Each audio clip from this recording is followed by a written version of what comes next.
Now this is what I call a trial. We made a killing on tickets and bets. What's next on the docket? I'll be damned, it seems we've run out of cases. Well, I'm sure it won't last long. Well, I think it very well might, because I just got the Ace Prosecutor achievement, which is to complete all the fights in the courthouse. So, okay then. I guess we've completed every fight in the courthouse now. That's what's up. And we've got a feat. Who has a feat? Faith has a feat. Okay, so what are we going to do for her feat? Quick fingers could be good, having the cost of reload and lockpick. Tough bastard could also be good. If I remember right, she doesn't have the best health in the world. How's her health compared to everybody else? Yeah, because she's got 46 compared to literally everybody else. Evans, who has 46. I think I may get Tough Bastard just so she can have a little bit more durability. That sounds like a plan. Okay. So what are we going to do now? I don't know. Let's think for a second.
A small maintenance town built around the ship's engines. Only the mutants can endure its hostile, irradiated environment for a prolonged period of time.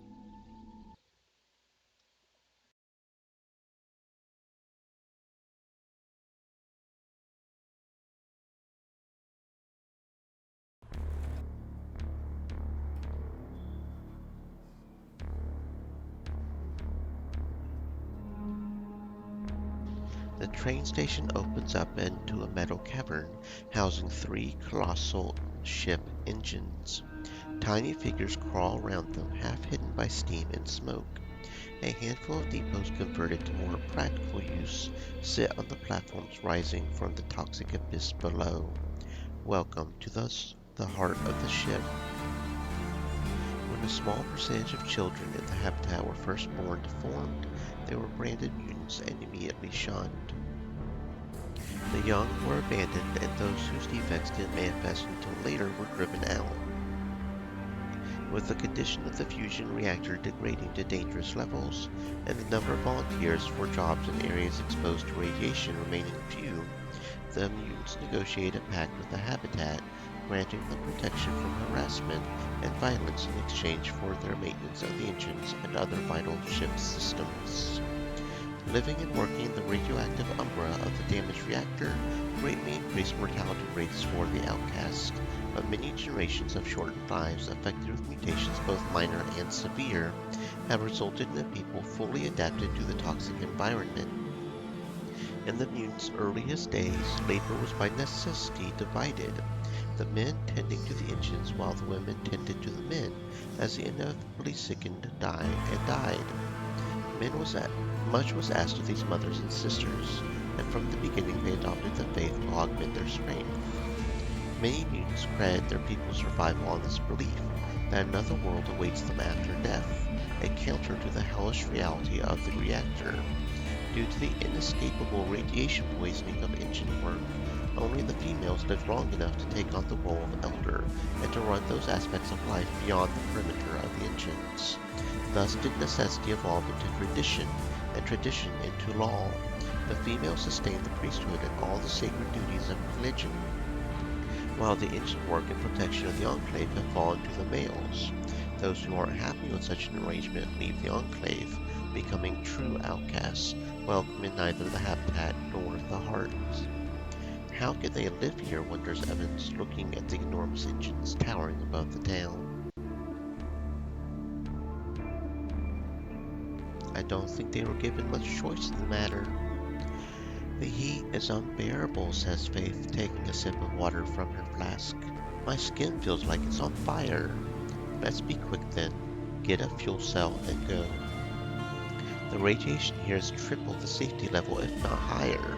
Nothing that a trip to the medbay won't fix, but still takes some getting used to. Is it really that easy to treat? Depends on the exposure. If you work the engines day after day, then no treatment will save you.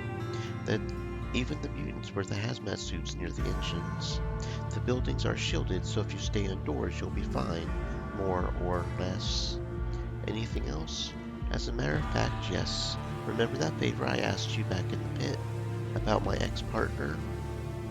What exactly do you want me to do? Like I told you before, it's a debt that needs settling. If you want to help me settle it, we can go and do it right now. If not, I'll handle it myself. Yeah, sure thing, Jed. We'll deal with it before we leave, I promise. Okay, yeah, I got you, Jed.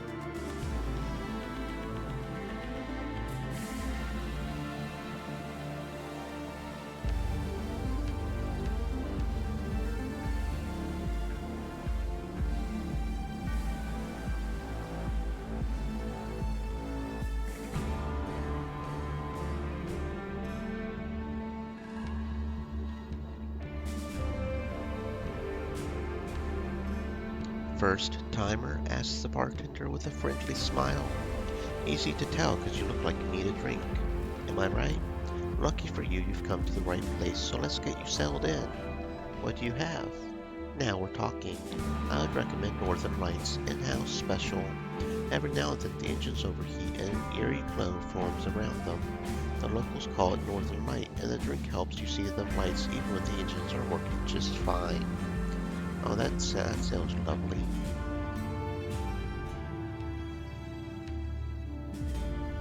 Come on, mouse, stop being weird. Every now and then my mouse just stops wanting to work for that day. I don't know. What can I get you? Asked the woman, wiping grease off the counter. What do you have? The best bone broth on the ship has been simmering since yesterday, soaking up the flavor. What flavor is that? Whatever goes in, shrugs the woman, unwilling to share her trade secrets. What's the broth made from? Smoked frog bones. She pours you a cup to try and places two small translucent cubes on the side. What's that? Gelatin from frog skin. Don't make that face. Their skin has the highest protein content. All kinds of other nutrients too, I'm sure. That's your catch of the day. Frogs. Today it's floaters, says the woman, opening a big crate filled with what looks like tentacles. The mutants brought it in this morning, so it's as fresh as it gets. The floaters are hard to bring down as bullets don't. Oh, that sounds lovely. So you're in for a treat. Yeah, I bet I am. Not in the way you're thinking, though.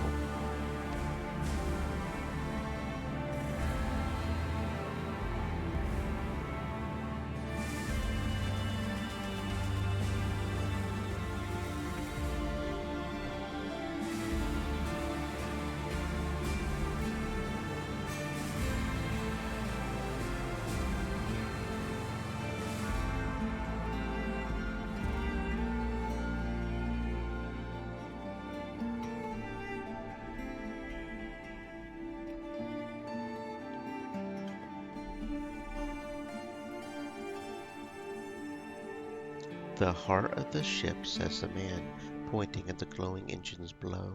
As long as it beats, we still have a chance. A chance to do what? To reach Proxima and fulfill our purpose, he says somberly, and to know it wasn't for nothing. What can you tell me about this town? The mutants run it. They don't restrict visitors, but don't welcome them either. Not that many people want to get any closer to the engines, so we stay here. Why stay here at all? Most folks come here to do some trading. The mutants can go where we can't, as radiation doesn't seem to bother them much.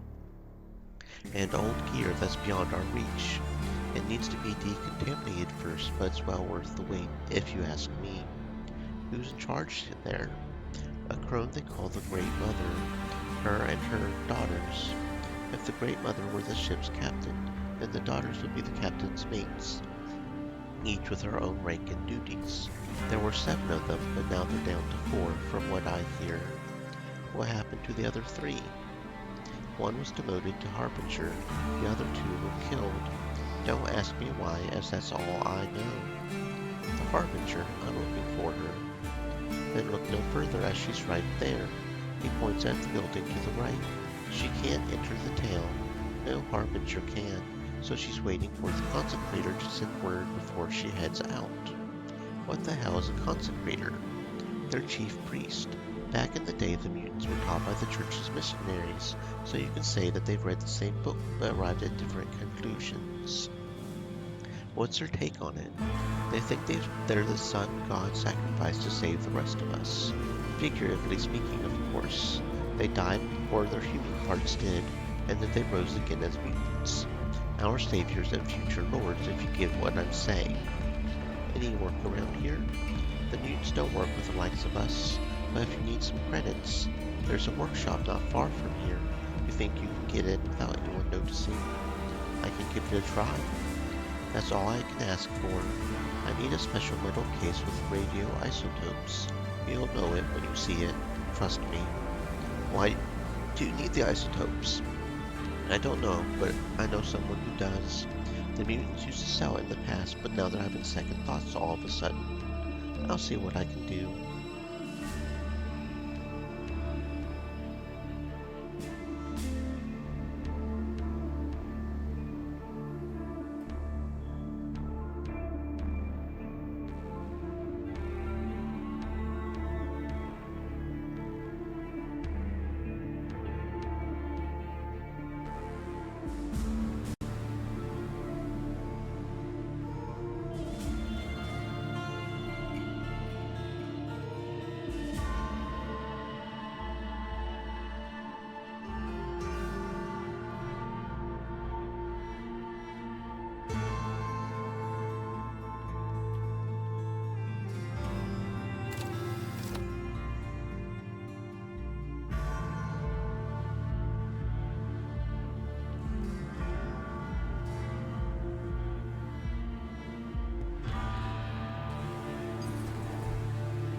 Is he dead? The Harbinger asked impatiently.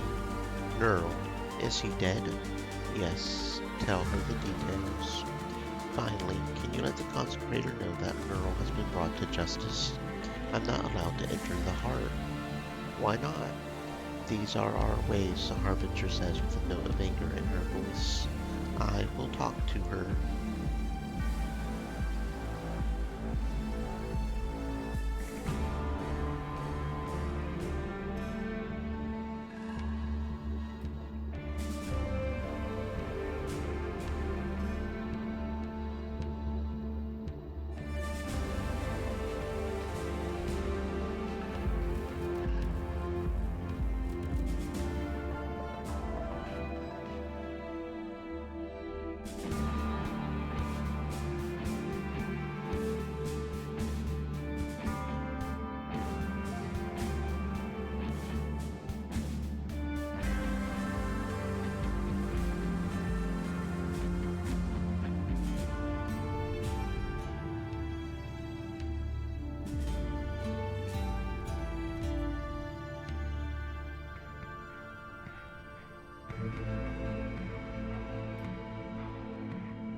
"Welcome to my church, brother," says the priest, a pale man with thin hair and dark circles under his eyes.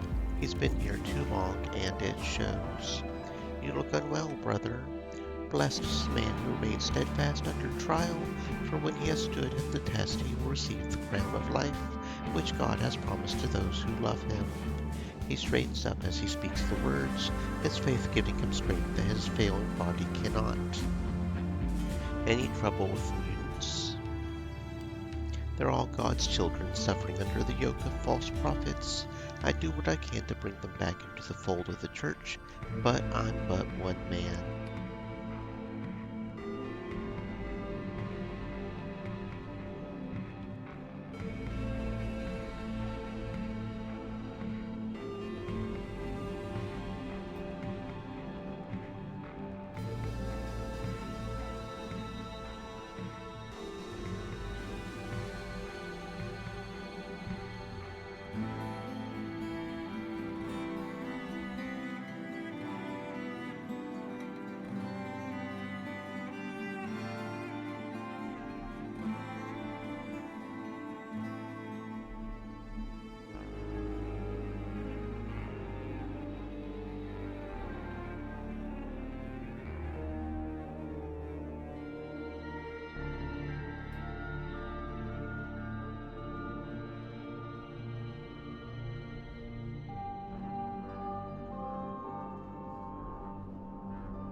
The engineer looks at you with curiosity.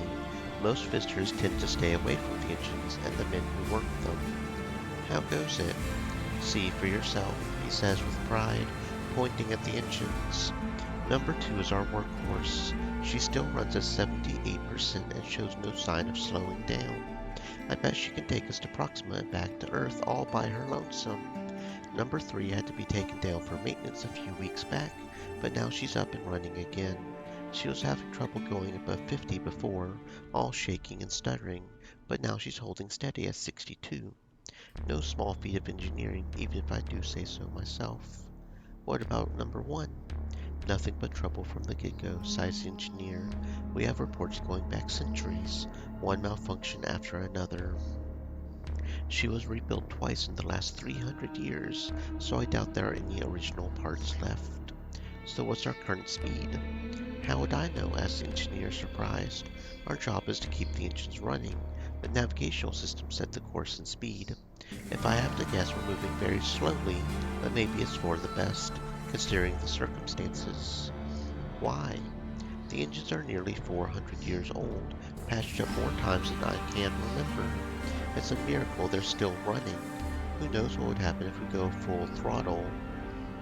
"How's the reactor?" "Hotter than hell, but still holding. We're doing our best, so don't worry about it," he says reassuringly. I don't know what they mean half the time. I don't think they know either. The engineers? Calling them engineers is a bit of a stretch. They pass the knowledge down generation to generation and understand less and less of what they were supposed to do in the first place. "What do you mean?" "The first mutants were exiled from the habitat and sent here to help the engine crew.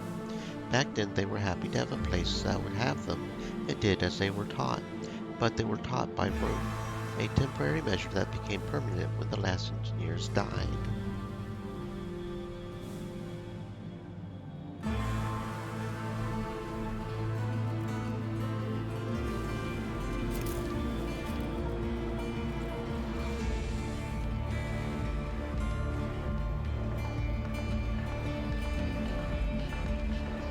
"Halt," barks the guard, raising his hand. "What is your business here?" I am an envoy on a diplomatic mission. I have a message for the Great Mother." "The Great Mother will grant you this honor." The Great Mother is perched upon what is clearly meant to be a throne, raised high above the floor. Her face is concealed within a ceremonial helmet, and when she speaks her voice is cracked with age. "Why have you come here?" she demands irritably. "Who sent you?" "The Brotherhood." "The Brotherhood?" They are brothers to nobody, least of all us. What is it they want now? A fuel cell. A fuel cell. What game are you playing here? I can see by the look on your face that you don't know what you're asking for, but those who sent you should certainly know better. I don't understand. You made that painfully clear, she says with a disdainful wave. Was there anything else? I really need that cell. The fate of the ship depends on it. The fate of the ship depends on the reactor and the engines, says the Great Mother, as if schooling a difficult pupil, which have been in our care ever since the mutiny. Now, be gone. Okay.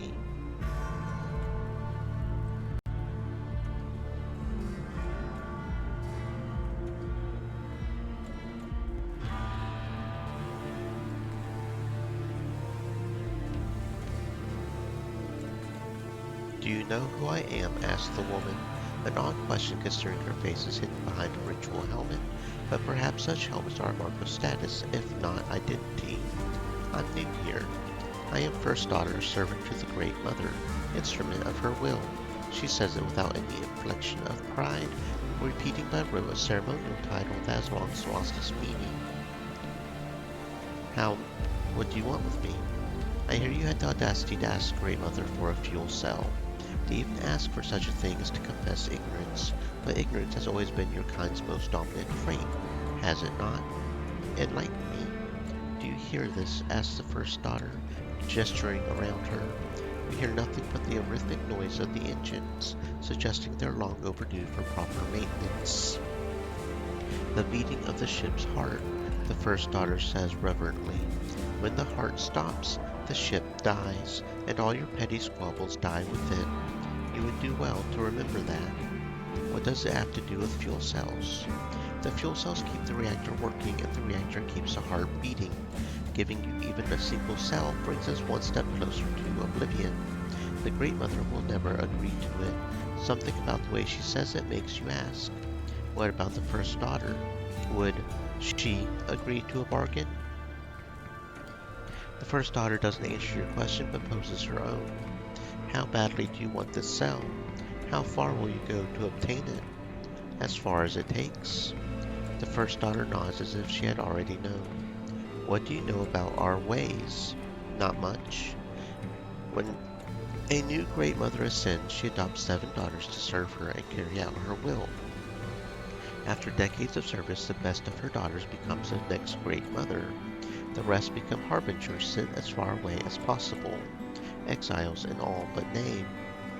What do the daughters do, anyway? Whatsoever the mother deems necessary, the First Daughter says in the same ceremonial tone as before. That doesn't tell me much. When the Great Mother announces her will, it falls to the daughters to see it done.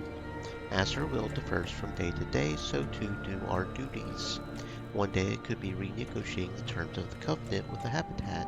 Another day it could be dealing with more mundane local matters before they get out of hand. She pauses and her hand half clenches. There are many local matters that the Mother deems needful, and whatever is needful is good, for the Mother has deemed it so. And you think you deserve to be the next Mother. For more than 20 years I have never flinched from what the Great Mother deemed needful, whatever doubts my heart held. No deed was left undone, and all that I did well. For years she smiled upon me, and I knew I'd be Great Mother in time. But then, not long ago, something changed. She goes silent, and if behind her mask her face reveals loss or bewilderment, you will never know. What about the other daughters? Do they crave power as much as you do? As the engine is the heart of the ship, the Great Mother is the heart of her people. If the engine is strong, the people are strong. The daughters are chosen with great care, but some are more suited to carry the burden of power than the others. One is already dead, killed in the line of duty. Another failed and had to don the Harbinger's helm early. What do you want to do? Her mask and voice betray nothing as her words betray everything. Kill the Great Mother, she says firmly. There is no other way. And you ask a stranger to do it. The Great Mother will announce her choice next week. In a week my life's work will be undone and I will be cast out, along with my sisters. And to whom else could I turn? None of my personal guards would dare raise a hand against the Great Mother. We are not like your kind, who would gladly kill their mother for a few credits. Still, you risk much. I risked nothing but life in exile, knowing that all that I did had no meaning. Better to die quickly. And how would I kill the Great Mother? I will arrange another meeting, says the first daughter. Reaching her is not the problem. The guards are. They are armed with earth weaponry and well trained, and they will be driven by loyalty, not mere greed for a fuel cell. What happens after the fight? I will become the next Great Mother, and you will be exiled for your heinous crime, with the fuel cell you so desire. She inclines her head slightly towards yours. Do we have an understanding? What stops me from going to the Great Mother with this? Nothing, but you'll gain nothing by that betrayal. The Great Mother will thank you for being a fool and send you on your way. She won't give you that which you seek. Of that I can assure you. I'll think about it. You take a moment to consider your options. There are only 2, possibly 3 ways to obtain the fuel cell, and none of them will be easy. Attacking the Great Mother and her guards might not be the best course of action, but if you warn her and it backfires, you'll be out of options. You could always try stealing it. Wherever they're keeping the fuel cells, there had to be a way in, but it's easier said than done. Decisions, decisions, decisions.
The priestess is wearing a ceremonial silver mask depicting a beatific face. After granting her blessing to several members of the congregation, she turns to you. You are trespassing, she observes bluntly. I thought this was a temple. It is our temple. Your kind isn't welcome here. She says it without any anger or malice. Why is that? She answers your question with a question. Do you ever wonder over the fact that your kind and mine share a common ancestry?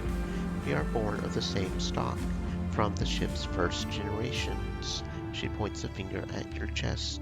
You think we are the deviants because our flesh has changed from the flesh of our forebears, but your soul has changed.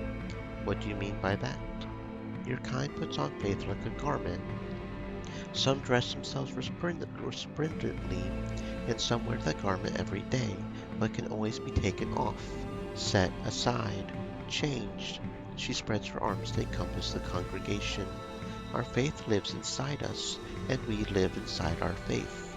It is how we survive the darkness of your making, and how we endure the sacrifices demanded for our survival and the ship's survival.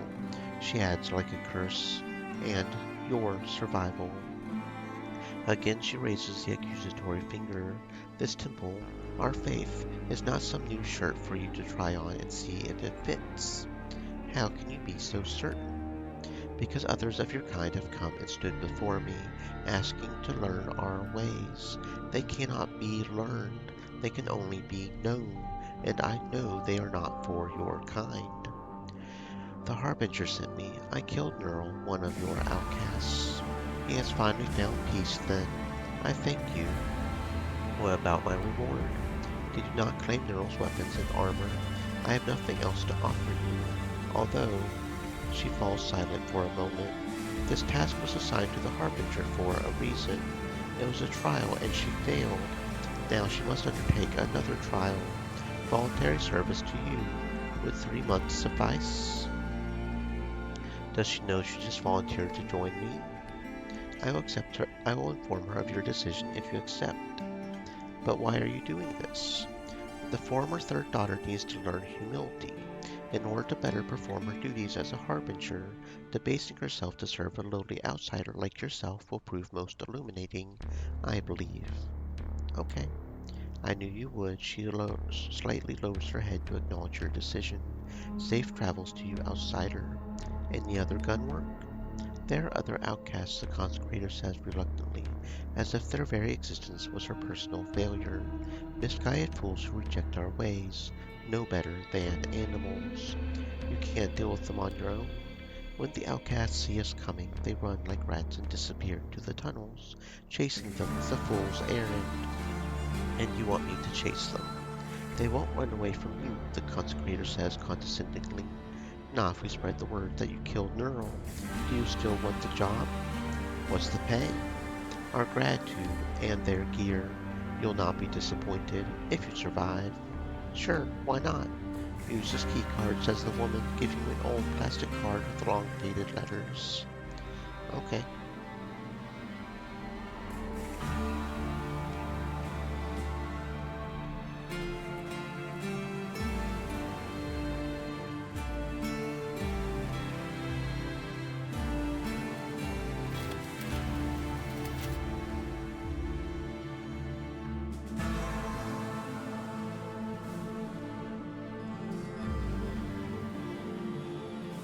The storage looks empty at first, but as you take another step, the shadows near the tunnel shift and several outcasts appear out of the darkness. More mutants follow, armed and ready. You're the one who killed Neural, their leader asks angrily. He raises his axe, making his intentions very clear.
What is it now? The outcast won't be a problem for you anymore. She gives you a brief nod, her distaste of having to use an outsider coming through the mask. Well, it happened, so you'll have to deal with it.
Extreme Elements said, "Stay moist, my friends.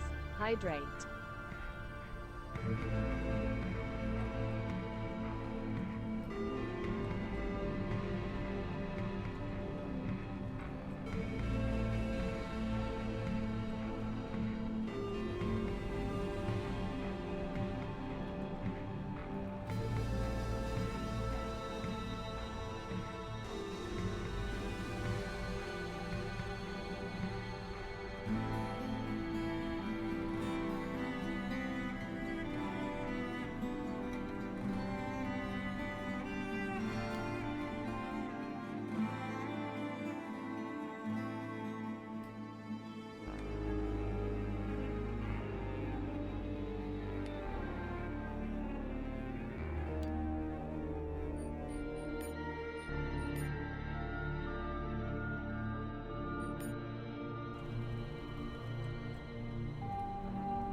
There is.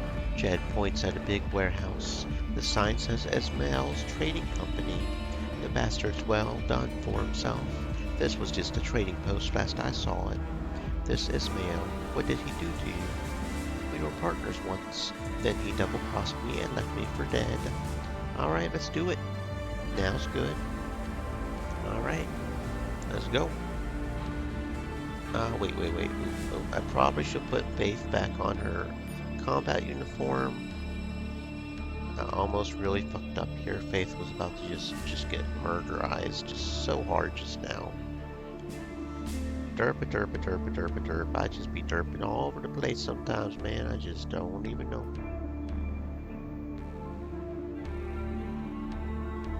Okay, go ahead and auto sort. Hopefully we won't have to sneak into anywhere, because that would be annoying to have to put everything back on, but we are open for business, the foreman says offhandedly, his attention on the workers loading crates. Realizing you aren't leaving, he turns toward you. Jed, he asks uncertainly, as if seeing a ghost. But I thought they told me. What is this? He asked stocky, fat man emerging from the back office. He's followed by several mutants, a woman of importance judging by her gear, and 2 guards. I was in the neighborhood and decided to drop by. I hope you don't mind. Let's murderize.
Thank you, says Jed.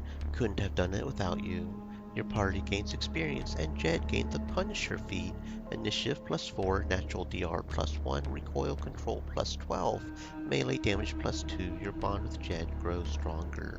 Don't mention it. The fifth daughter is dead, but I guess we have a few hours before her body is discovered. We need to move quickly now. What about the gunfire? That close to the engines? Their noise drowns out everything. Okie dokie. Was not expecting the fifth daughter to be here, but she was, so is what is.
The Harbinger stares at you with hate you can see through the mask.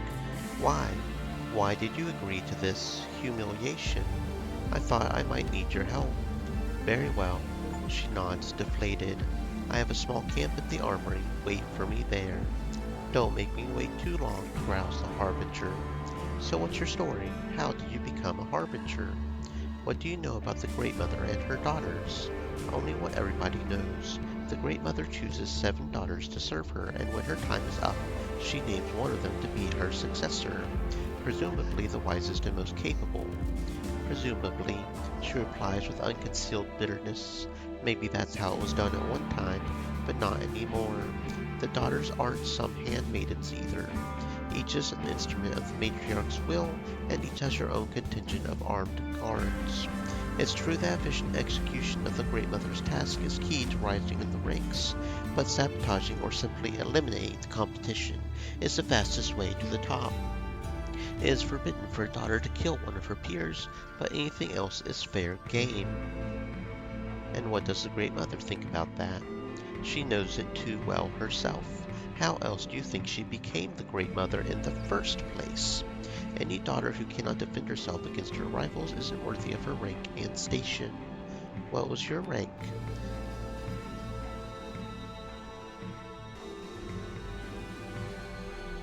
After several promotions, I made it to 3rd. The Harbinger raises her helmeted hand with obvious pride. But I made a mistake, was demoted to 6th, and expelled without hesitation, all because of Neural. What happened? Neural served the old 3rd daughter, my predecessor, her enforcer. When his mistress was killed, I invited him to work for me, but he took her death rather personally. Killed my men, fought his way out. The only way he could atone for his crimes was to work the reactor for the rest of his short life.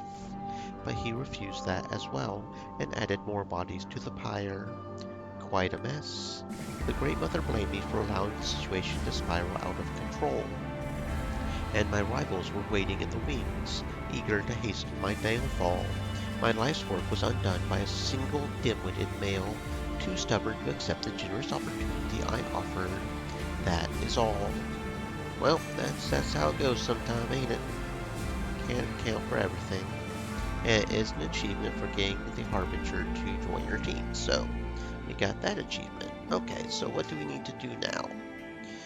We've got to find a control module somehow. I don't know how to do that yet. Explore mission control. I think the control module is in mission control. Power up Romeo, which we could maybe do. I don't know about the past retinal scanner. The dude told us to wait in mission control for him or something, didn't he? Get the fuel cell, which we still need to do. Find an emitter. Okay, so let's see. How do we want to proceed? I think we just want to murder, right? Because we're a murder hobo. So we might just go ahead and assassinate the Great Mother for the giggles. Or maybe we'll try and convince the Great Mother to let us murder the first daughter, and then we'll murder maybe we just murder everybody. Anyway, what are we going to put on Evans? Evans. We could do Artful Grand Dodger. True Grit. Ballistic resistance +1 when not in cover. Evasion +6 in reaction point. I do like reaction. I do love my reaction, and he's not going to be in cover anyways because he already has 1 feat. The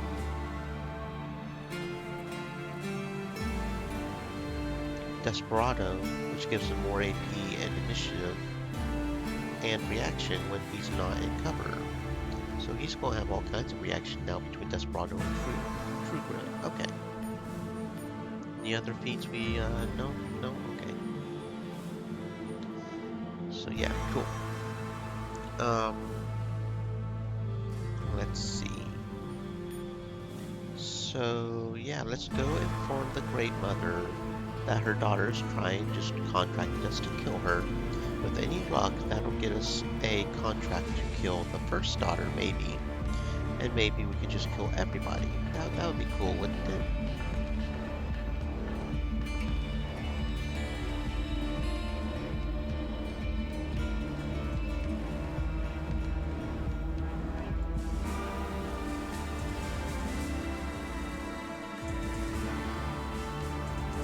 You already talked to the Great Mother. It was a great honor for someone like you. I need to talk to her again. Last time. If you're here to test the limits of my patience, you'll regret it. I've learned of a conspiracy. Have you? Go on, then. I'll tell you in exchange for a fuel cell. Lies. In exchange for a life-giving cell. Why should I believe a word you say? Even if the Habitat did conspire against us, what do we care about them and their empty threats? I'm not speaking of the Habitat. This plot is brewing much closer to home. The Great Mother falls silent. Although her reaction is hidden by the mask. One of my daughters, then. I see. I believe I can puzzle out the rest on my own. No need to be modest. You have a lot more enemies than that. More than I can count, nods Great Mother, but very few who can still threaten me. I've seen to that. The one you have to worry about is the one you don't see coming. Do you presume to teach me? Snaps the Great Mother, her sudden anger betraying the growing concern. What do you know about it? Remember this moment before they throw you off the bridge. You would be willing to give up all the cells on the ship just to live another day, but it would be too late. You've wasted enough of my time. Be gone. Yeah, 'cause we're not a talker, so...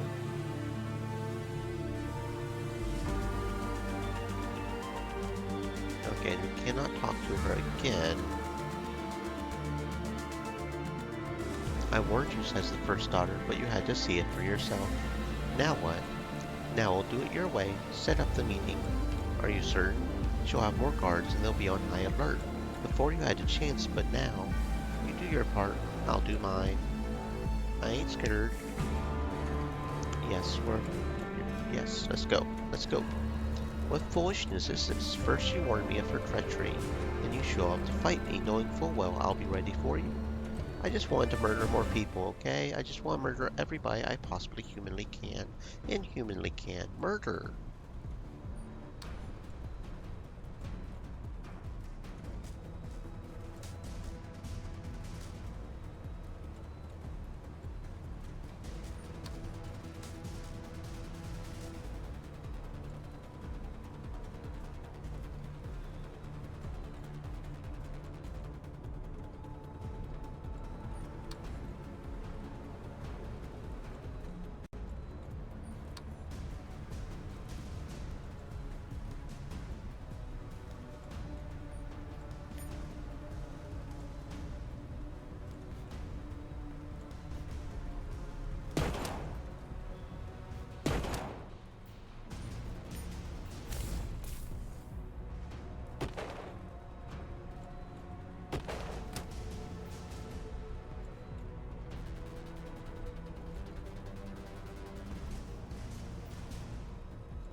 Well, clearly this is a combat that was just not meant to happen or something. I don't know.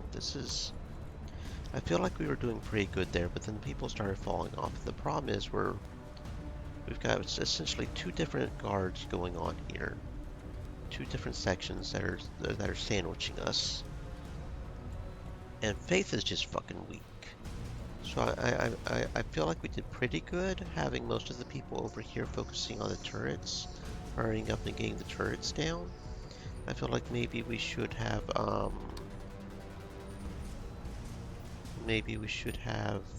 Evans do his energy pistol. Go ahead and start doing the heavy damage. That could potentially be really good. If we're going to use our heavy damage pistol, this probably is one of the times we want to use it, right? I'm also thinking of going ahead and giving them the aggros. That'll give 4 AP, more reaction accuracy, but then they'll lose some stuff once it expires, though. For 2 turns upon expiry. Yeah, see, I don't know about that. I could also try to just load them up some grenades, maybe, but they're immune to gas, it looks like, so those wouldn't do any good. Maybe some smoke over there for those one guys so they can stop shooting us?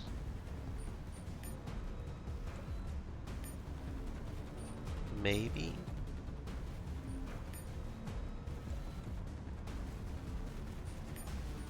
Don't know why it keeps being weird about some of this stuff, but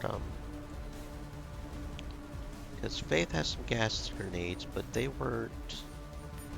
They have poison immunity, so that doesn't work. But maybe some gas grenade could work. Just throw it in their way. Doesn't look like we have any flash grenades. We probably should have. Oh no, we do have some other grenades. They just look different. Okay. So we do have some pulse grenades. That could be good on the turrets. Just go ahead and try to get the turrets out.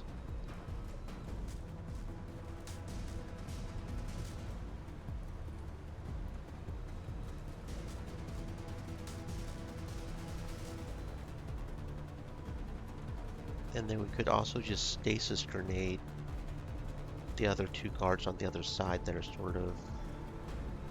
I think that's what I'm going to do. I'm going to EMP, pulse grenade the one guys, and then disruptor the other guys. And we'll just sort of focus up here while these guys are going down. Or maybe we can go ahead and kill the turrets while they're disrupted. That would also be an option.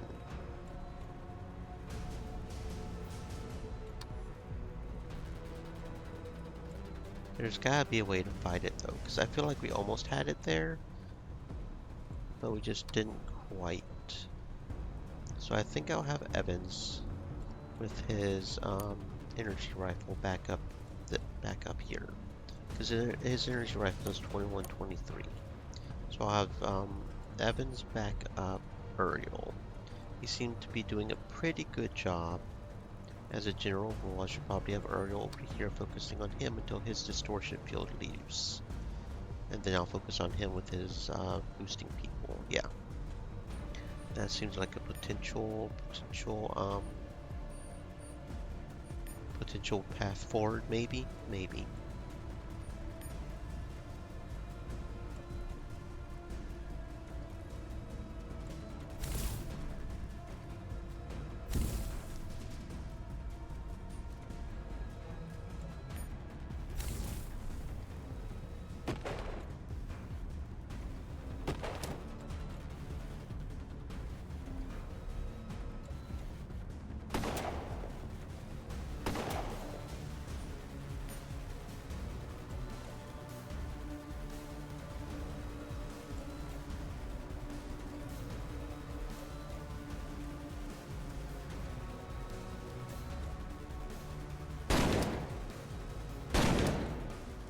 Okay, I didn't think about that, but it also disables their shields, doesn't it?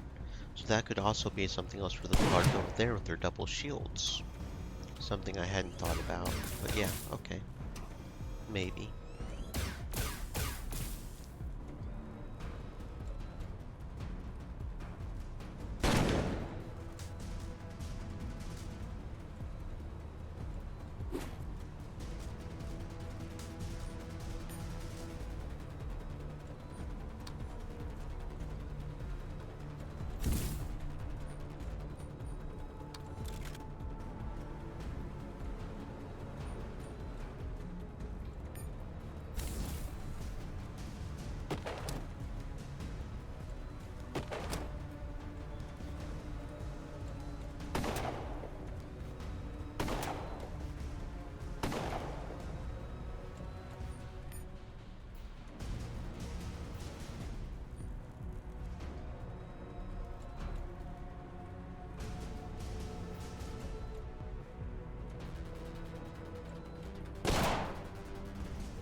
Well, that was a pain in the butt. I actually had to go kind of hard for that, using grenades and my energy rifle.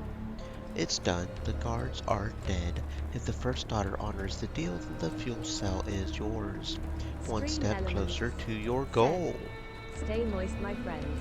Hydrate. More people left dead in your wake. You look at the Great Mother and see the first daughter standing above her lifeless body. She turns her back to you and lifts off her helmet, casting it aside. Then, bending down, the first daughter takes the Great Mother's helmet and slowly puts it on. The Queen is dead. Long live the Queen. You lose reputation with the Covenant. I held up my end of the bargain. You've committed great crimes, says the new Great Mother, her predecessor's blood still on the helmet. You can never return here, do you understand? As long as I've got my fuel cell, I don't give a damn. Okay. We managed it, guys. We murdered a queen, a Great Mother. It happened.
Leave while the first daughter lets you go to the shanty town.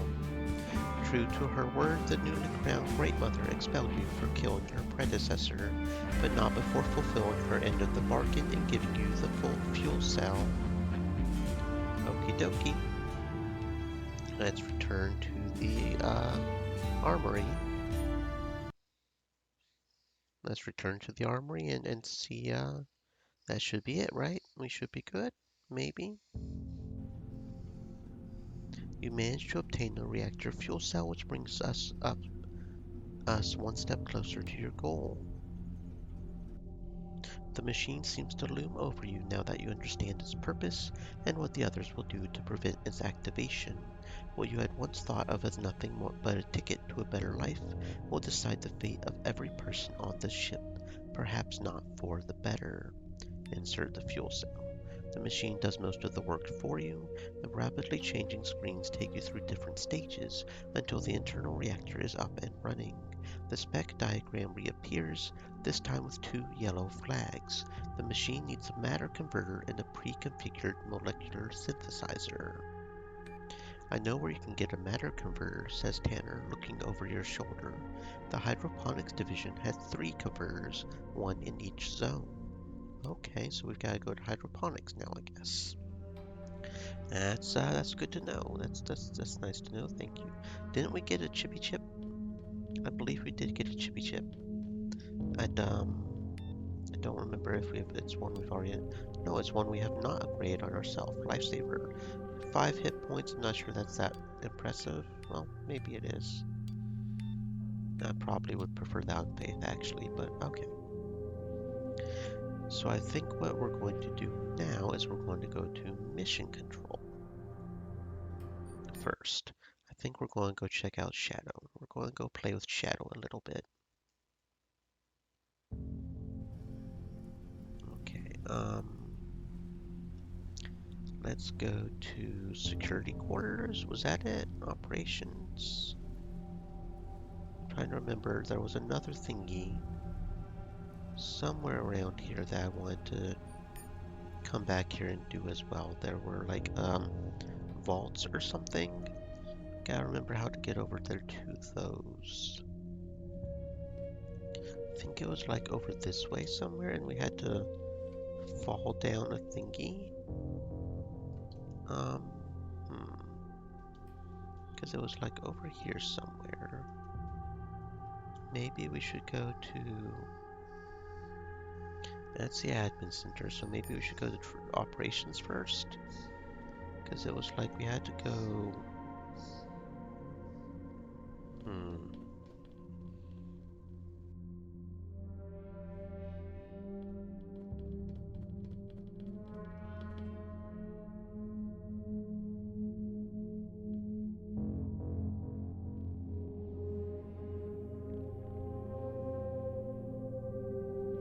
Okay, yeah, because it's not the way we originally went, but we can go over here through here and get there too. So yeah, well, okay.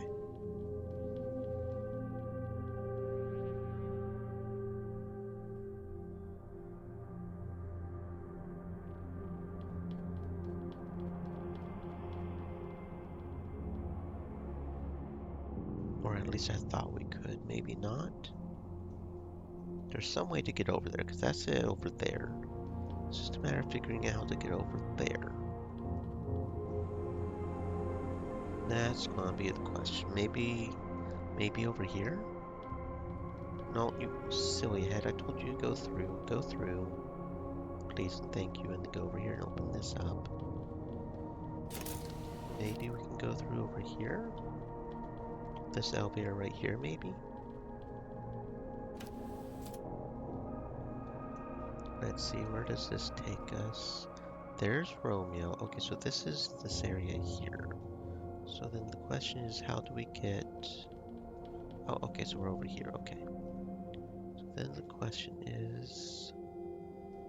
Should be a way, maybe we can go up here and over here. There's Shadow. I kinda don't want to do you yet, friend. I kinda want to... Okay, here we go. This might... Because, yeah, see, this right here is where we need to get to. But we have to go up and then go down. Let's see. Because, yeah, we need to... Yeah, here we go. Climb up and then climb down, and then go over here. Bypass some of these electronics we weren't able to last time because we didn't have enough level. Maybe there will be something good in some of these crates. Oh, we got stasis and disruptor. Okay. Open the crate. We got a subdermal armor. Okie dokie. So far, honestly, not anything we needed yet, but still got some more stuff we can look at over here. Examine the console. You press a few buttons, but the terminal doesn't respond. Faith, you should be able to fix it at this point, just barely. Just barely. Faith manages to reboot it and keeps it alive long enough to retrieve the last excess documents. Among them a warning that the mutineers got a hold of combat robots and an instruction manual on how to take them down. Party bonus against robots and turrets. Well, that would have been useful a second ago. 12 critical strike and 10 penetration. That would have been useful a second ago. Okay. And we don't... Okay, so we still don't have enough electronics to fix this. We need electronics 9. That is a lot of electronics. Do we have lockpick 10? We do. We have lockpick 11, so we can at least come over here and lockpick this. What's behind the door? I do not know what's behind the door. Oh, heat absorber Mark III. Make our sneaking really sneaky. Pulse capacitor Mark III. Very nice. Disruptor. Ooh, whole bunch of Mark III parts for our gadgets. That's what's up. And that is why we keep exploring. So let's go here. Let's add the, okay, so we didn't get an EM deflector 3, but we got Disruptor Mark 3, zapped accuracy and zapped damage. Okay, should I add the power cell here? No, I think I would add the power cell 3 to one of the shields, specifically Faith, because Faith is fucking weak right now. And she keeps dying and it's getting frustrating. So if we can up the shield by another 20 points, that would be fantastic. We might as well go ahead and add the pulse capacitor, which adds recharge rate to her. Okay, so Faith is at 133. We still don't have an emitter Mark III, or Mark II, which would also up the shield health and shield DR, but maybe we'll find one eventually. So let's see, what about Evans? He has a 122. Okay, so he's doing pretty good. We're doing pretty good on the pulse capacitors. We're doing pretty good on that. Chad, you still have a 111, so we'll add you and make you a 121 at the very least. Even though you're now the only one with a level 1 battery. Which is somewhat annoying, but okay. Cool. So we still don't know what this panel here does, but that's a very high electronics panel. That is a very high electronics panel, but that's okay. We'll go talk to Shadow. We'll figure out the electronics and computers. We'll figure it out eventually. For now, let's go talk to... Oh, we didn't receive the biotech chip either. We didn't have enough. Hold up. Let's go do that. I just realized I didn't remember that, honestly. Can we get over here from here? Yeah, we can. Okay. There we go. Cage fighter chip. Might as well make sure we get that. And wasn't there another thing he... Oh, okay, we had memories. Sometimes we're... Yes. Over here, there was a terminal we never unlocked because we didn't have the metal parts for it. We should have the metal parts for it. Sometimes I can remember things, guys. Sometimes I can remember things. Not always, but sometimes I can remember things. Examine the terminal. Faith. We've got 2 electronic modules this time. Faith. And I'll up our electronics a little bit. Okay, here we go. Let's see what we do. Electronics would probably be a good thing. We really need to get Faith up with that. Critical strike evasion armor. I think basic maintenance training. Yeah, that should be fine. And we'll give that to Faith over here on the handy training machine that's also just right here. Basic maintenance training, Faith. And that still doesn't have... Electronics looks like it's kind of difficult to upgrade. That's kind of annoying. Maybe we'll get there to figure out what that is eventually. Anyway, Shadow, friend, we are ready to see what's in this shiny vault. Let's go find out. Took you long enough, says Shadow, stepping out of the darkness. I was starting to get worried. Well, we are here. The scanner flashes red several times, struggling to read the retinal patterns. Then the light turns green and the door slides open. Watch your step, says Shadow, and disappears inside. The darkened hallway is littered with desiccated corpses stripped of anything valuable. Judging by the barricade blocking the other end of the hallway, there was trouble in paradise. Some folks had enough and wanted to escape, but were stopped dead. Exploration reputation is up. Okay. Didn't realize that was a thing.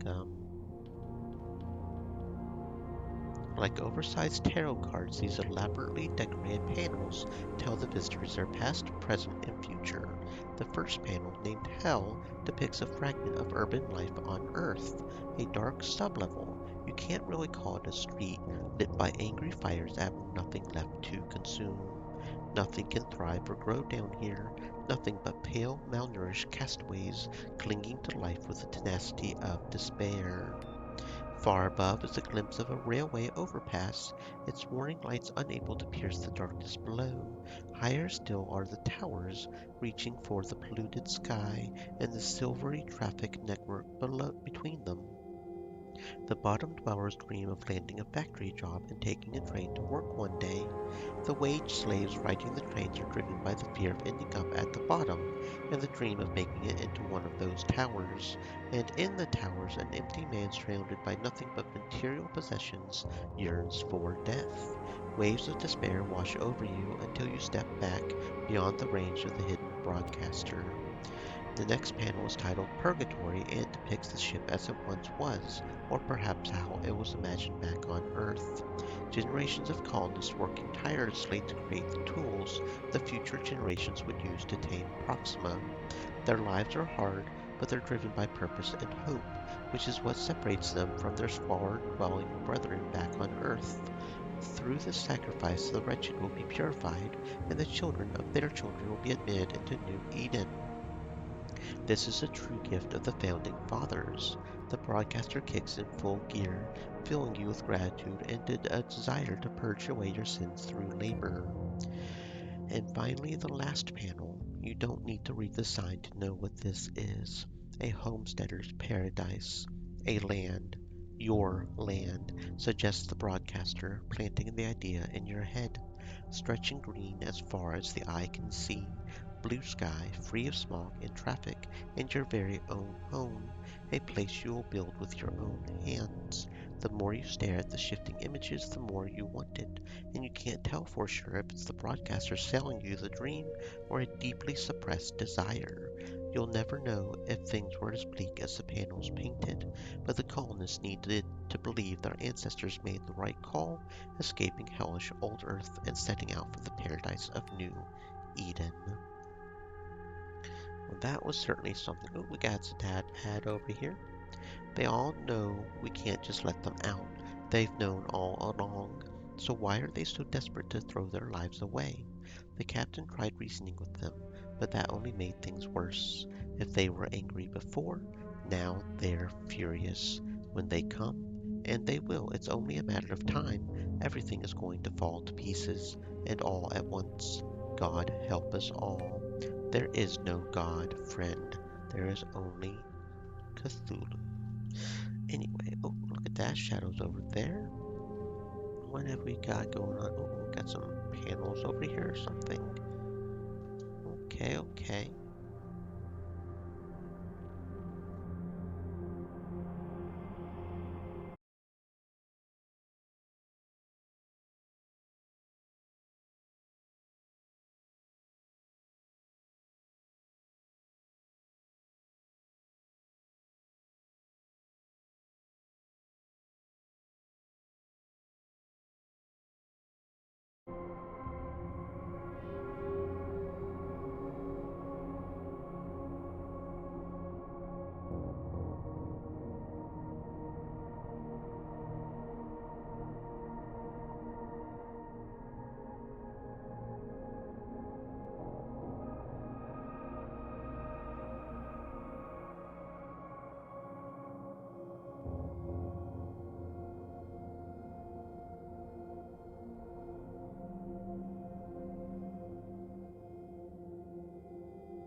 It's been a month since the last attack and we still have water and food.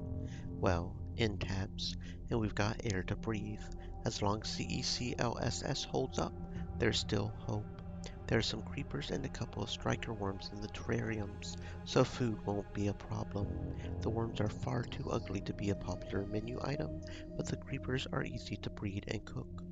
Boiling the soft inner flesh in vinegar for a few hours, then letting it sit for a day works. It's not great, but hunger is the best spice. At least we won't run out of real food anytime soon. Desperation. Yep. I think I'm gonna hold off on checking out Old Bub real quick. That looks like a thing and a half.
The power cell is practically depleted. It gives Romeo enough boost to make it to the nearest maintenance depot, but hardly more than that.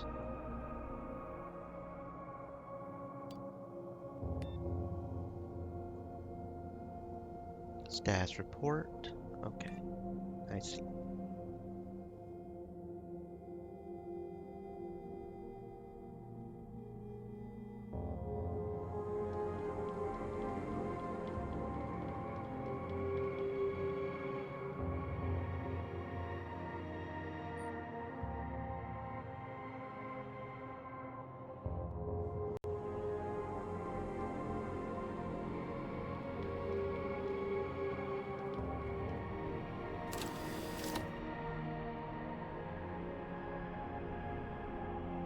Shadow and his men are going through the crates and drawers with the efficiency of professional looters.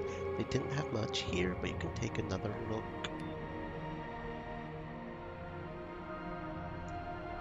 Maintenance station, look at that. It's an automated maintenance station. The combat robot assigned to it long gone, perished in the fighting on the upper levels. A small screen shows a weak signal coming from above. Call sign Romeo Whiskey Sierra. Call Romeo to the station. Romeo arrives 20 minutes later, looking worse for wear. With deliberate slowness, it steps into the station, rotates, and shuts down as the station's automated systems take over. And now we can upgrade it, looks like. Armor. Faith, can you bypass to install medium armor? The robotic arms deftly strip away the light armor, almost instantly replacing with more robust armor plating. Okay. Armor upgrades unavailable. Stock depleted. Targeting isn't suitable for urban warfare. Commencing upgrade. Please stand by. Faith, fix the damaged module. We don't have electronics 9 to repair all the damage. Combat response. Upgrade not found. Power level. Charge it from the looted power cells. Power level, charge it. Okay, weapons. Mount another weapon. Energy cannon is installed. And energy cannon. Double energy cannon sounds good. Okay, there we go. We've got a Romeo, I guess.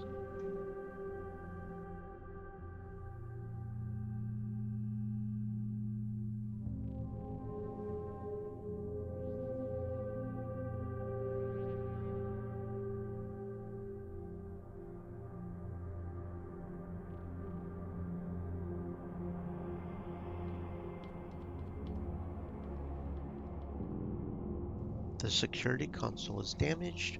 Looks like someone smashed it with a rifle butt just before you walked in. Faith? Faith managed to bring the console back to life and restore some of its functionality.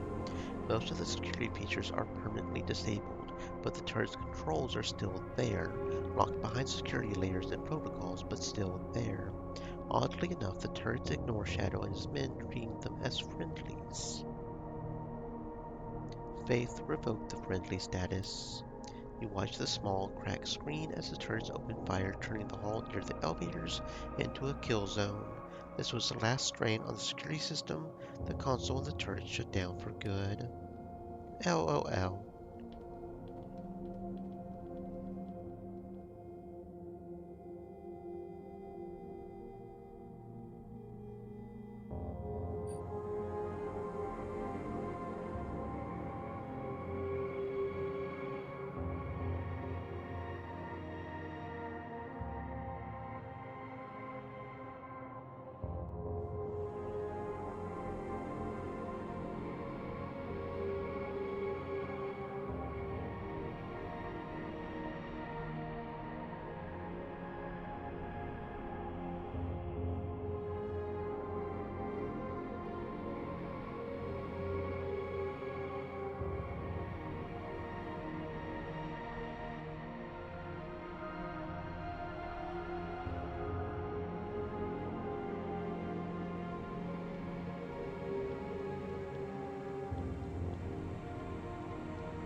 I've never dreamed of standing here one day, where great men had stood before me, addressing the synod. Before the mutiny, I was a data analyst, third rank, and now I'm a preacher. God does work in mysterious ways sometimes. The bishop's too busy coordinating the efforts below, so he doesn't come around anymore. He's got plenty on his plate. The dawn is just around the corner, but people need guidance even in the best of times, and the last few years have been hard on everyone. So I started talking to them, trying to raise their spirits and give them strength to push forward. It wasn't long before I was preaching from this pulpit. This place doesn't look much like a church, but the people who come here are certainly my congregation, and I will look after them until the end.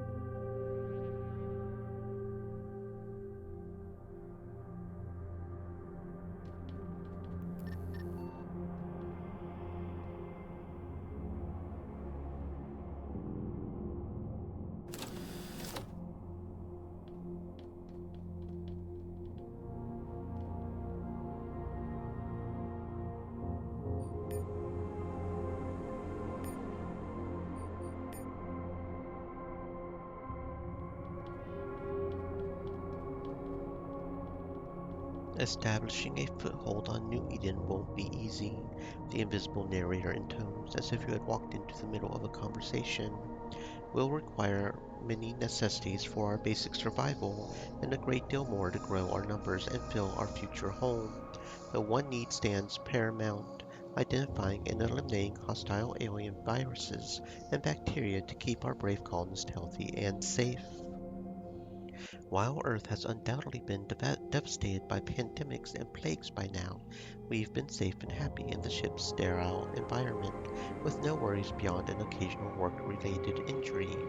In our perfect floating world, infectious diseases were eradicated long ago, but Proxima will be seething with viruses and pathogens against which we will have no defense.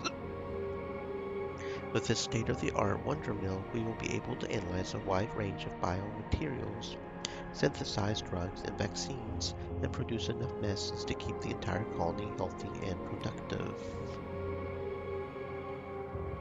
The ship carries multiple survey shuttles ready to be launched around Proxima, the narrator says approvingly. Through our deep space drones must have already collected amplitudes of data. Human-piloted shuttles will allow us an eyes-on evaluation of any possible threat or opportunity awaiting us on this new world. Equipped with radiation and thermal shielding, these shuttles can be safely deployed from standard orbit. Once the shuttle enters the lower atmosphere, it can stay airborne for up to 12 hours, giving us a bird's eye view of the proposed landing zones and the surrounding regions. We're not going to land on our first approach or go in blind, not after a voyage this long. Of course, there's no way to land a ship this size at all, but you already know that, don't you, citizen? Our engineers will disengage each section of the ship and safely guide them to the surface, one by one. The habitat containing our most precious resource, the lifeblood of Terra, will be the last to land. Then we will claim this world as our own. Impressive, isn't it? A hidden sensor registers your presence and launches an upbeat promotional recording. This mighty ore extractor was designed on Earth, but it was built right here on the ship by our hard-working men and women. Named for the ancient Roman god of the forge and metalworking, Vulcan will create the tools we need to build a thriving paradise on New Eden. Vulcan's powerful extractor can process up to 5 million tons of raw ore per year. Ore will be processed on site, the dross separated and removed, and high-grade metal concentrate deposited into the built-in smelter for refining. Our little friend here will turn sand and rock into much-needed iron, copper, nickel, platinum, and even gold. Our sacrifices today will pay off tenfold tomorrow.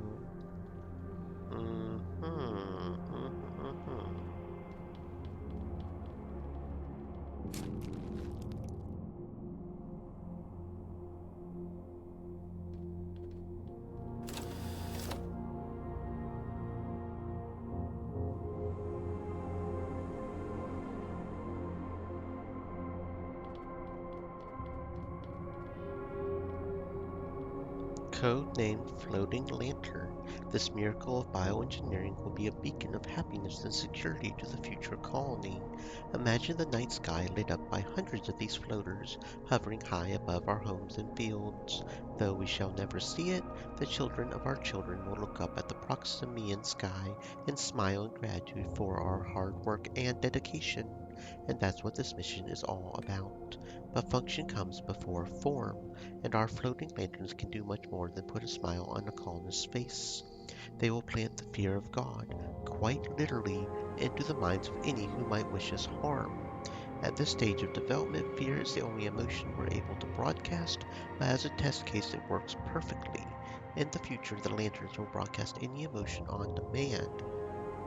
One day the children of the New World will frolic and play beneath the lantern's warm and soothing glow, keeping them safe anywhere on Proxima. 'Cause who doesn't love a floating jellyfish that can just manipulate your emotions at will? Praise Cthulhu again.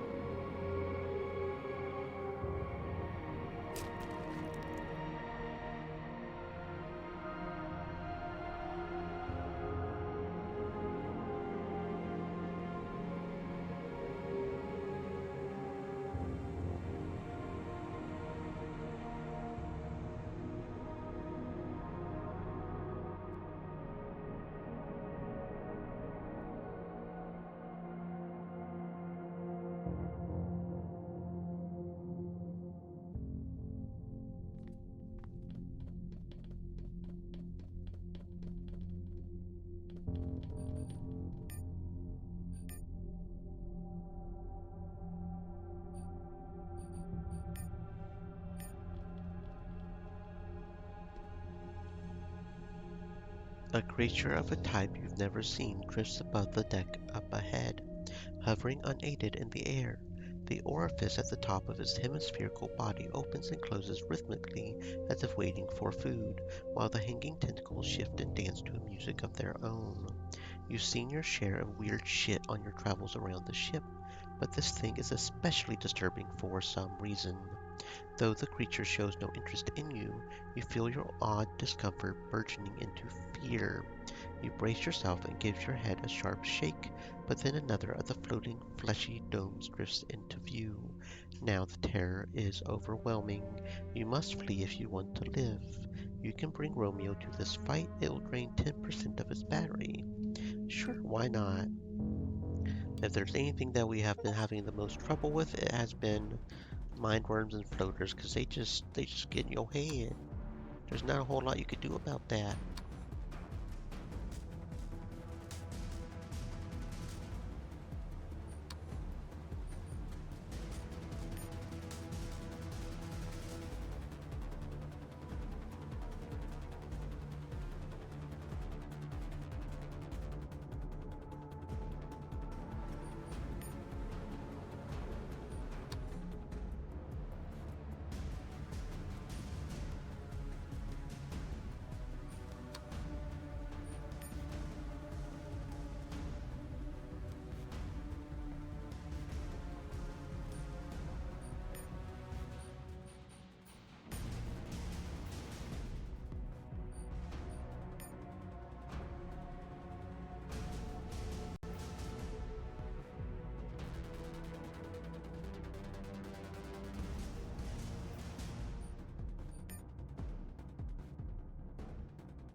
I really get frustrated sometimes trying to figure out this thing.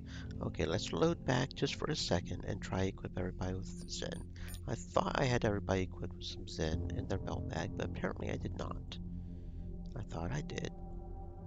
Oh, I only have 2 Zen. That might be why. Shit stacks. Probably should have bought some more Zen. I was kind of hoping we wouldn't run into these guys again, but okay. Well, if we're going to have somebody do it, it's probably best to have Evans and Uriel do it. No, we have 3? Well, then we'll have Faith have one as well, I guess. Okay. Okay. That's okay. That's okay. We'll be fine, probably.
Genetically engineered to thrive in the arid dune seas of Proxima, the Sandstriker will keep our colonists safe from intruders both above and below the ground.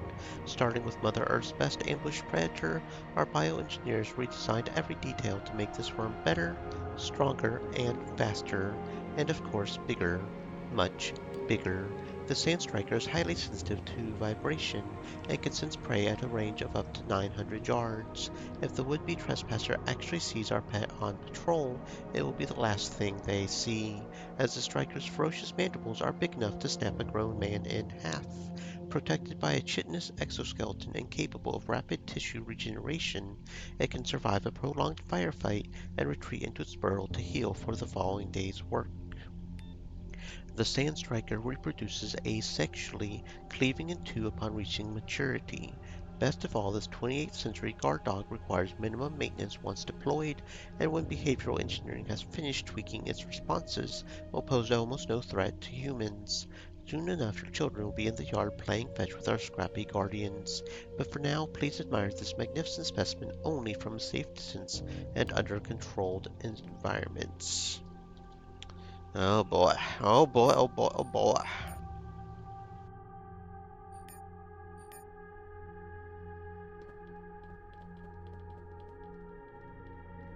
You stand outside what looks like a giant terrarium littered with remains of old Bub's prey, years worth of bones and carcasses, or decades. And here's old Bub himself, a colossal worm with wide-set mandibles that constantly open and close even when it's still. Regularly spaced calcific plates protect its segmented body. Judging by the scoring, scuffing, and occasional plasma burn, they serve as well as any man-made armor. That's all you're able to take in before the thing unleashes an ear-splitting screech and unfurls itself to attack.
Stream Elements said, "Stay moist, my friends.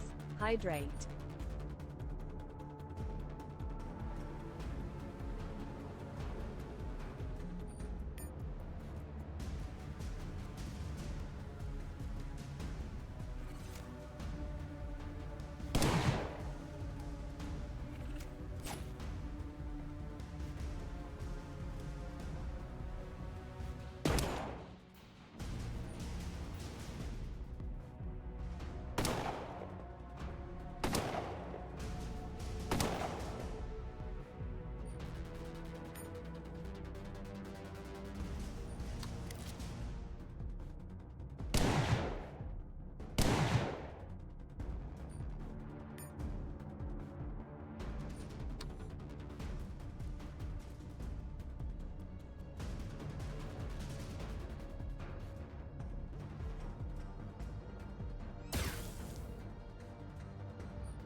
Moria said, hello. Hello, Moria. Welcome to the stream. I hope you're having a fantastic existence.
Now that was a fight and a half. God damn. You take a moment to observe your handiwork, then hack off the mandibles. I can see why old Bud is considered so dangerous, like wowzers. That is not a fight I want to repeat too often, that's for gosh darn sure. But hey, we did it. We killed old Bub, friends. We killed old Bub. What are our rewards? A pump action shotgun that may or may not be worth it. A crow. Unusual axe. Maybe a bladed damage for, what's her name? The biggest problem I think is that might have been a lot easier if we had had, some psych shots. Maybe if, we could have just, because losing our AP like we kept doing was just not good. Okay, let's see. Crow, it has less. The only thing it's got better is penetration, so no, crow is not worth it. Up pump action for Jed. Oh no, that's something that might be worth it. Okay, so see that. Oh, it's not got that much better damage. Main thing is the accuracy is up by 2. Graze crit chance, so it's mostly got stats, I guess. Damage is a little bit better. It does have less effective range and less ammo. We'll go ahead and switch it out, I guess. Okay, so for the most part, I ain't sure it was really worth it, but okay. It is what it is, I reckon. Let's go see what's through the hole. Maybe there's something good through the hole.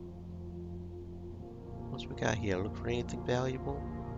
Okay, we got some stasis pulse grenades. The pulse grenades may be... and the energy cells. The pulse grenades may be worth it eventually as we get into more people with maybe shields. Because I can see that being worth it, like you know there, but... Okay, so we took care of old Bub. We took care of old Bub for better or worse.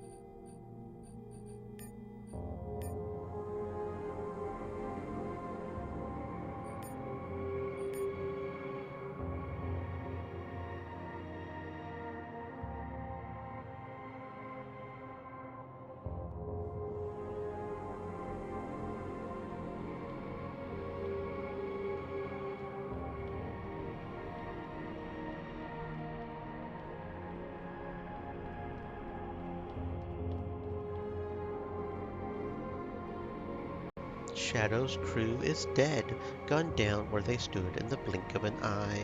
Shadow is badly wounded but alive. Why, he croaks weakly, do unto others. He closes his eyes, preparing to die. Finish him. Finish him. Finish him. Okay. It looks like we don't even have to fight the turrets, so that's interesting. I would have expected to have to fight the turrets as well, but apparently not.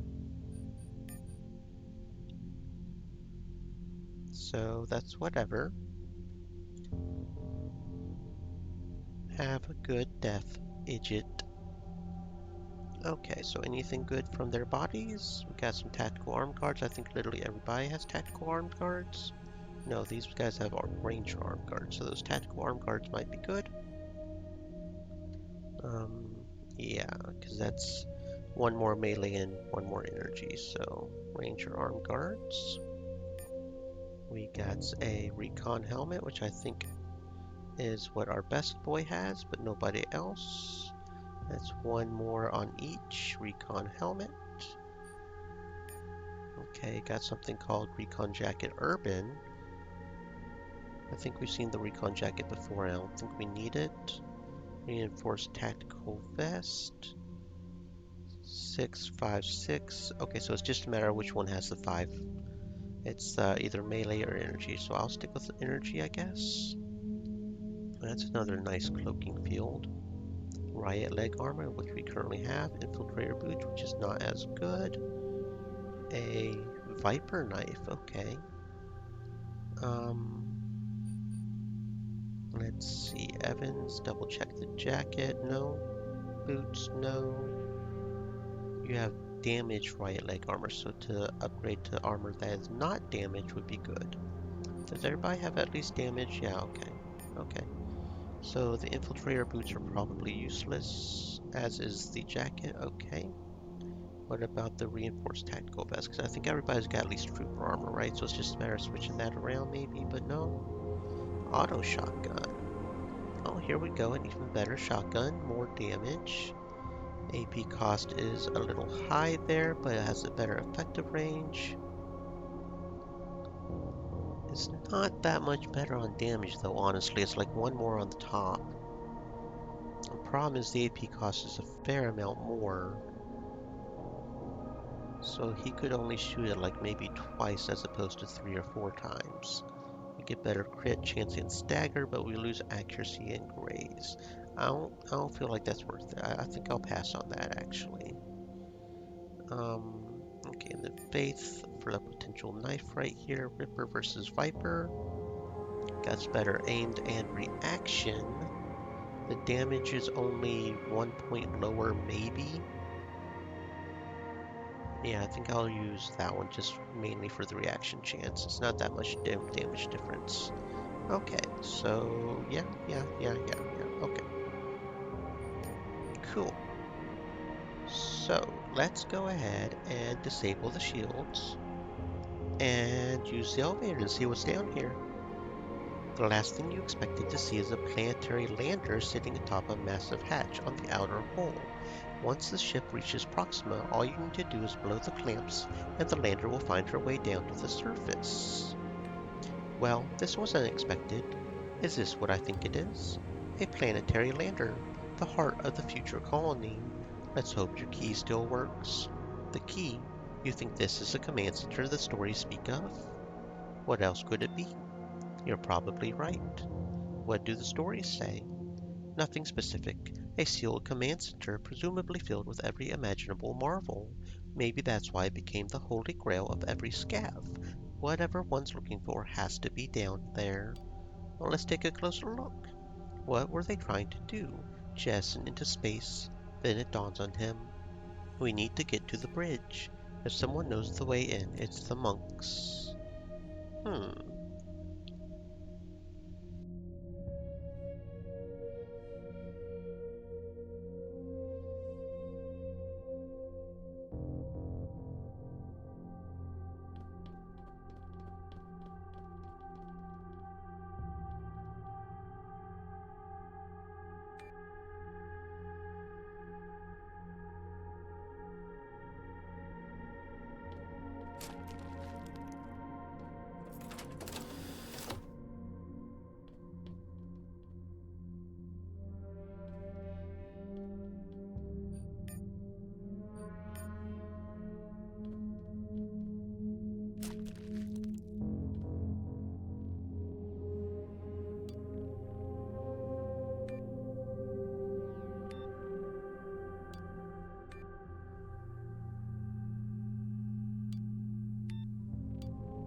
The door is the last obstacle standing between you and the security station of the Ship Authority Loyalist.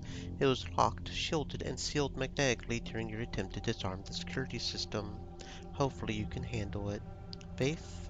The shield goes down. Now you have the magnetic lock to deal with. Faith? The lock puts up a fight, but eventually Faith forces it to give way. Oh my, what have we found here? Terminal, computers, all kinds of things.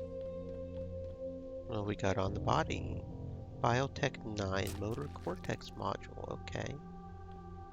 The terminal has the highest level of security you've seen so far, but it's been well over a century and now there are cracks in the once impenetrable wall. Insert face key. A decrepit old man in a faded jumpsuit appears on screen. Though gaunt and haggard-looking, his bearing belies him as someone accustomed to command. He frowns for a few moments as if trying to determine what manner of person he's addressing.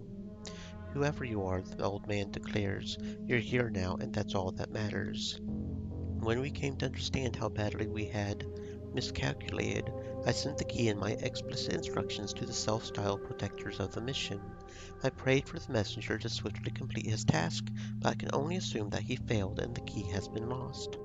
It's clear to me now that God has finally turned away from us. We are being punished for our sins. That is His will, and I must accept it with grace and gratitude. The old man falls silent, his gaze dropping to the floor. It's plain that submitting to anyone's will is very taxing for him. Not my will, but yours be done, he whispers as if to reassure himself. This is our darkest hour since leaving Earth, but we still hope that one day, when the ship has been purged of the devil and his spawn for good, and the mutiny faded from memory, God will take pity upon us flawed mortals and allow us to complete our mission. So, if you're watching this recording, then my humble prediction has come to pass, and the ship has arrived at our new world.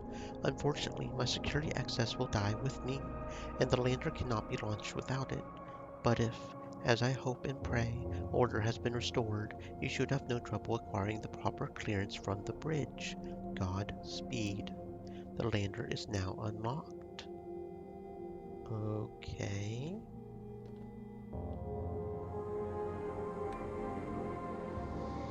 And we have a token. Wonderful. Let's see. Rifle-bladed invasion, SMG pistol invasion, shotgun armor and lockpick, or impersonate steel and streetwise. I guess we could do urban pacification for Evans for the rifle and evasion, or the tactical response for pistol evasion. I think I'll do tactical response. Okay.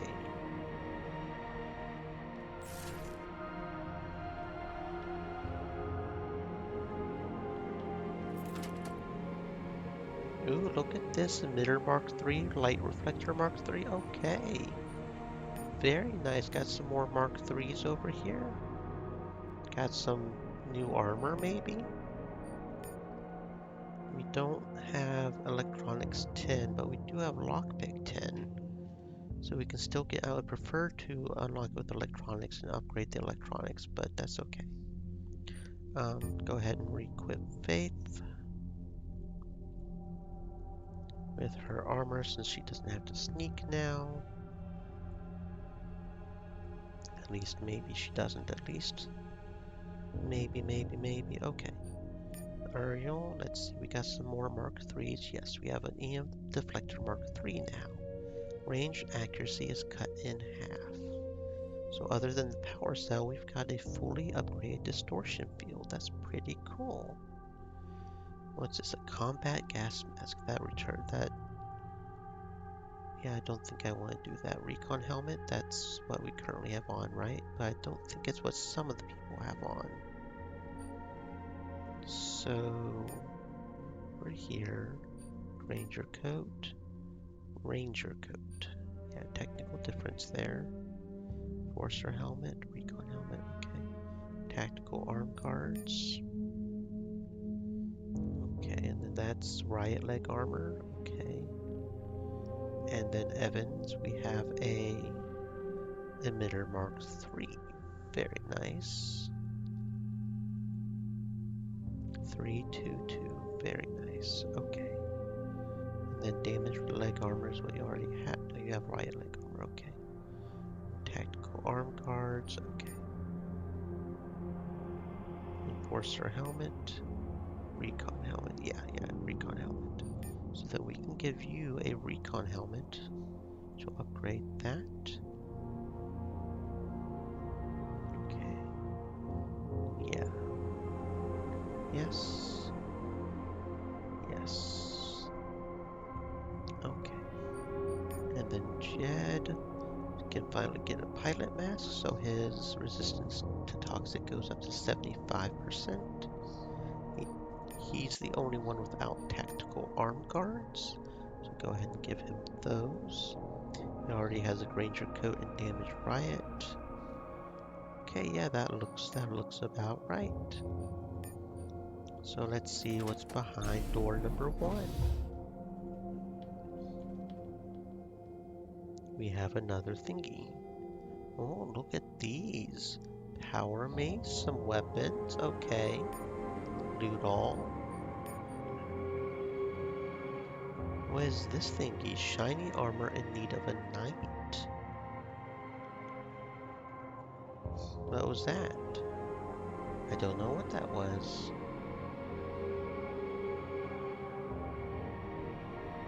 Oh, look at this. Combat Helmet Mark II. The Destroyer S300 series meant to outfit Earth militia in conflict zones as quickly and cheaply as possible. I see. That's like, what, the ultimate combo thingy? Thermal vision. Resistance to talk is 70%, resistance to optical.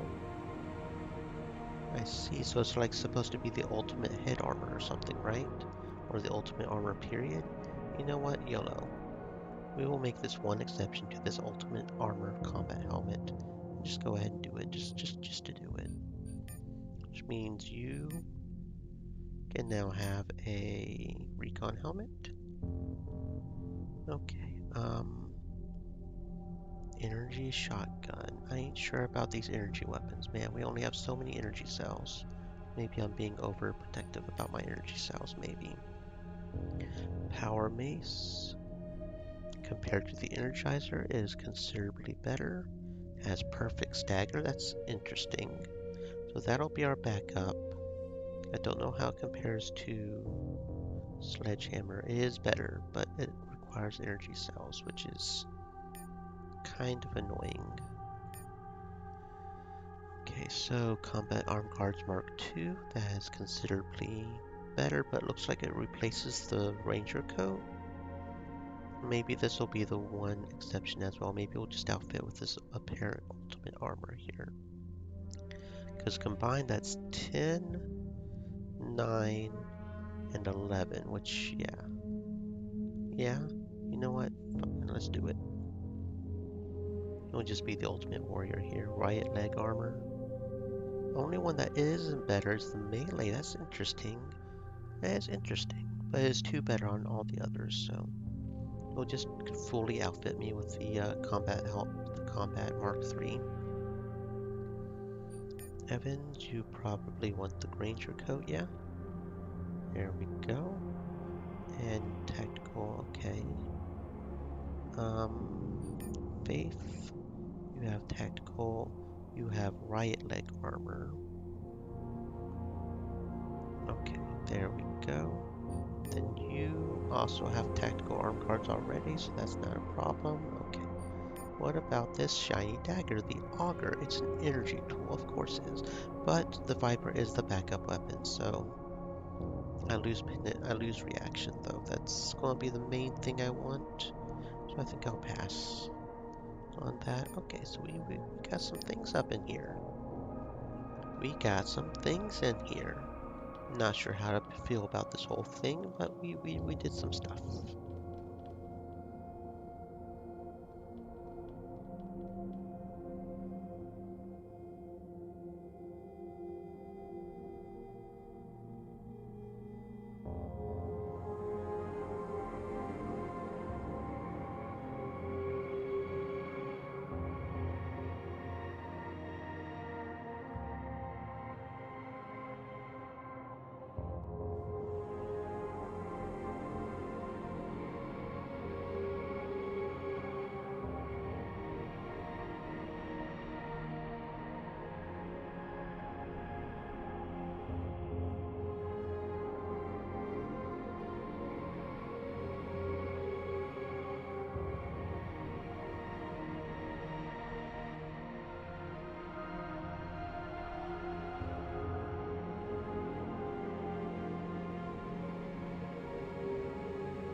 I have something for you. Is that? No, it couldn't be. Old Bub's gotta be twice as big at least. Still, this would make a fine attraction, don't you think? Oh, trust me, it was old Bub, and he was not easy to kill. That was a fight and a goddamn half. Stream Elements said, Okay, I stay think we moist, my got another friends. chip there, Hydrate. so let's upgrade implants. Yes, we get rapid response plus 6 initiative. That's very nice. Okay, and then we also, I think, completed the thingy for that one guy. Wasn't there a guy over here and we had to do something or else? What is this terminal? Did we examine the terminal? I feel like we examined the terminal, but can we examine? Yeah, that's the thingy bob. Okay. Luther. I feel like we've done his quest now. Okay, maybe not. I don't know. So let's go back to the pit. And we did get that one part for the guy at the energy thingy, didn't we?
Chance, turned out he ain't half as bad as I thought. We might make a man out of him yet. Is he free to go then? Chance earned his freedom a long time ago. He's here because that's what he wants. There he is. Chance, come here a minute. Chance looks very much happier and certainly healthier version of the man you met earlier in the pit. Maybe it's the newly found purpose or honest labor, but it looks like he found his place in this world. Never had a chance to thank you. He takes off his coat and gives it to you. It's a good coat. We give them to our frontline workers. Okay, thank you for the coat, I suppose. Let's see, what are the stats on the coat?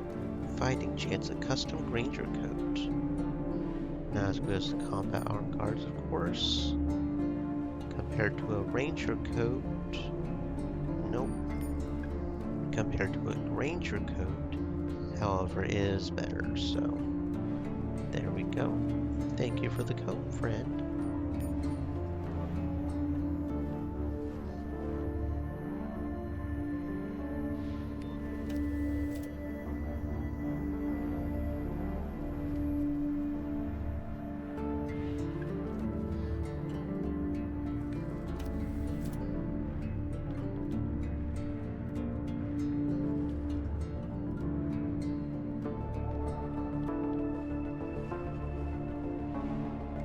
Carlos gestures, inviting you to speak.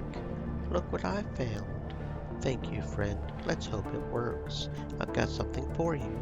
He gives you an old, worn-out battery. It's top grade, very few of them left. You've earned, ooh, Power Cell Mark III, that's what's up. Back to business at hand. Carlos gestures, I'm looking for a matter converter. The red zone is your best bet then. Let's hope that tower control module still works because that's your only chance to get in. What do you mean? The security module gives you control over the tower in the yellow zone, connected to its twin in the red zone. This passage is sealed to avoid contamination, but you should be able to open it. Okay. Sounds like a plan.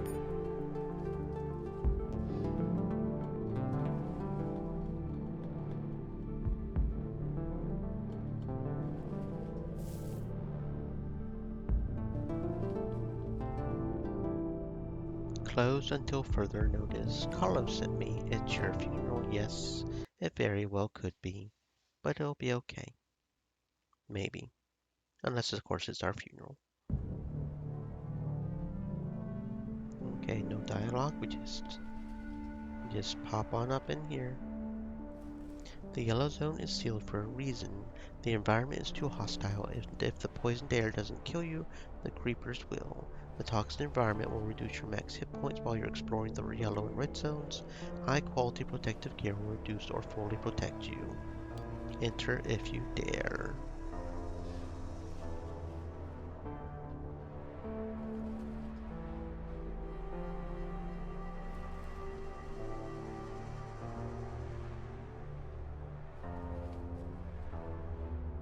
This drained husk was once a man who came here to seek his fortune, but found nothing but death. What little he had was taken a long time ago.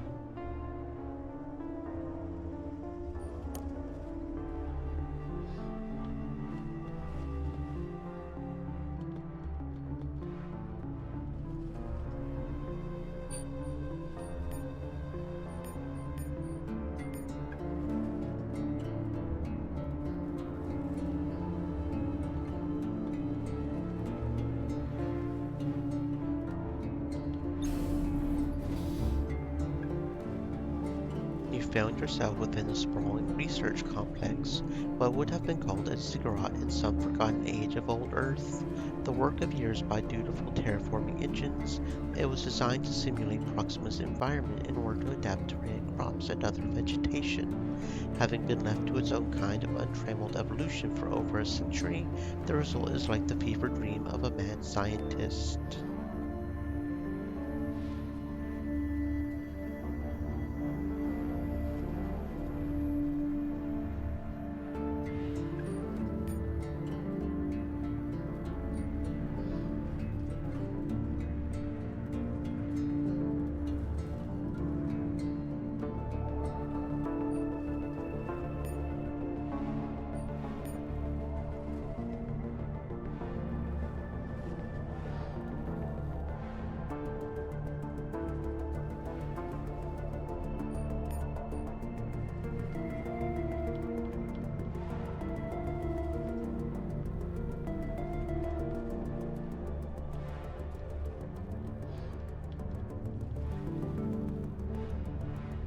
A dust-covered end-tap dispenser. Press a button and enjoy an iconic meal of old Earth, distilled into a chewable tablet. A faded ad tries to entice you with a Big Mac and cheese, promising the full range of taste sensations. I highly doubt it lives up to its name. Judging by the rusted broadcasters, this ancient terminal was used to control the critters now roaming outside. Unfortunately, the terminal requires extensive repair before it can be used again.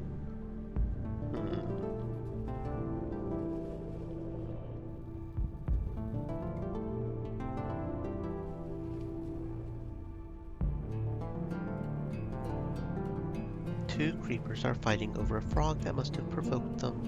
The object of their tug of war is stretched almost to tearing as, with the obnoxious slurping sound, they drain the poor creature to a husk. The poor frog must be avenged. Attack!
As if sensing your presence, the flowers open up, revealing delicate, translucent feelers that sway in the non-existent wind. A biolab gas mask and some health packs. Okie dokie. Not much else here, I guess. Let's see.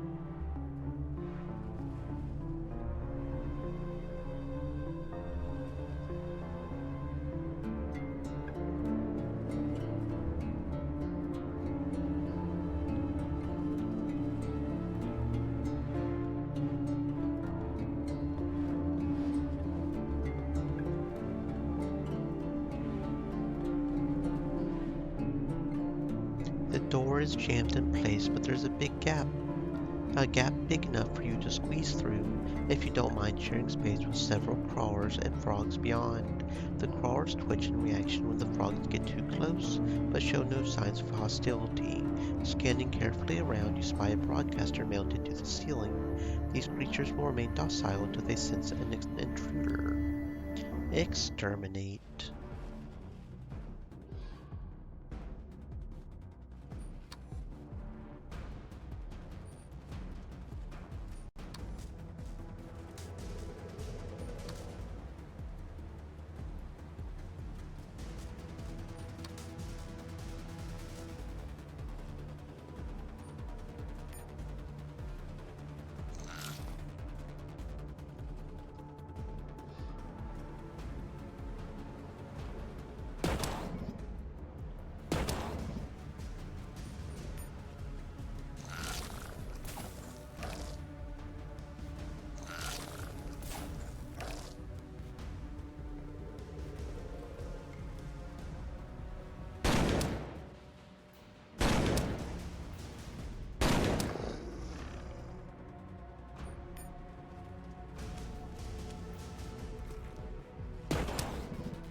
You pick up a small data pad and wipe the dust off its screen. This must be the end. The fighting has spread like wildfire and can no longer be contained. They told us we're safe here, but the mutineers must have missed that memo. Our security forces held the towers in the green zone for a while, laying fire on everything that moved below. But the mutineers brought them down with heavy cannons stripped from combat drones. Cannons. What madness is this? Do they not understand what they're doing? The ship will not survive of this, I'm certain. Once mission control goes, the rest will fall like dominoes. So why run? Run where? The habitat won't last long either, so it's just a matter of time. Better to end it here and spare everyone from what's coming. The fighting is close, so close I can hear them. The test subjects can hear them too, and they're getting agitated. All the noise is triggering their hunting response. They're thirsty for rich, nourishing blood. We feed them surplus frogs and simulate attacks on our simulated crops on Proxima, but the creepers suck them dry in seconds. Today they're in for a real treat. Oh my, oh, there's an energy pistol right there. Probably won't use it, but hey. Is there anything valuable over here? Okay, looks good. Okie dokie. Ooh, there looks like there's something over here. Some sort of stance range growth, some consoles, okay.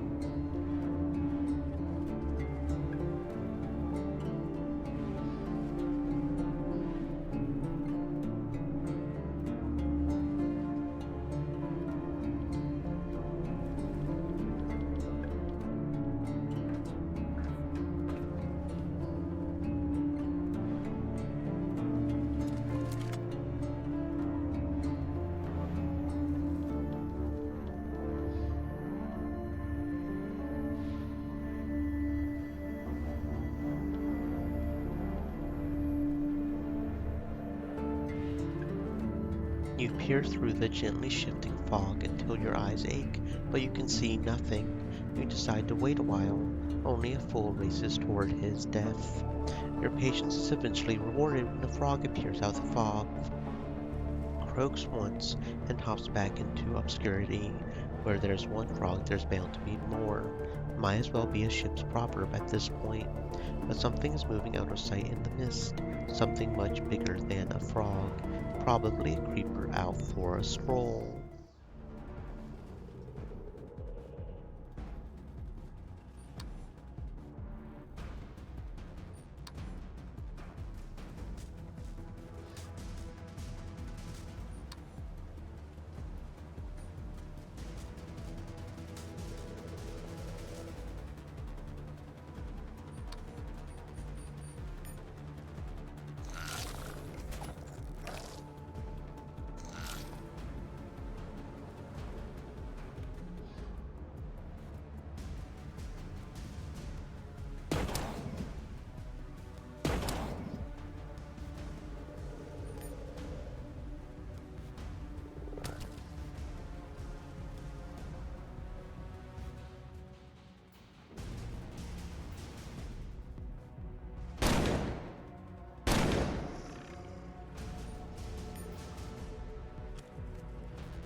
This technological colossus of glass and steel will never see Proxima. With luck, the ship's descendants will at least find a use for some of its old Earth components. The 8 terminals around the perimeter appear to have been designed for different purposes, though what those might be has been lost to the mists of time. But one scratched-up terminal stands out from its brothers. Seems it was clumsily modified at some point, probably right after the mutiny. Faith? Originally designed to produce various medical components, this terminal has been modified to spit out custom combat stems without any regard for the safety protocols. In a brutal war for survival, concerns about health and long-term side effects had to be sacrificed. Remove the override module just in case.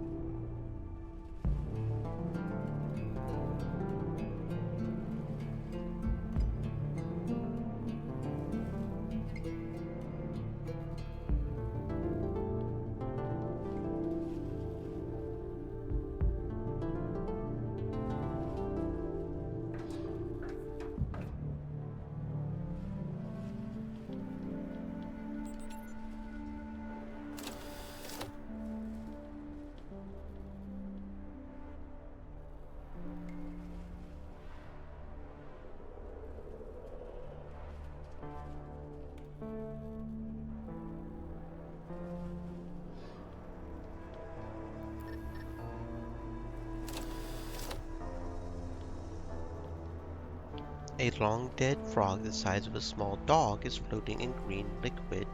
Its massive triangular head is all jaws and teeth, our gift to Proxima. Oh my, oh my, oh my.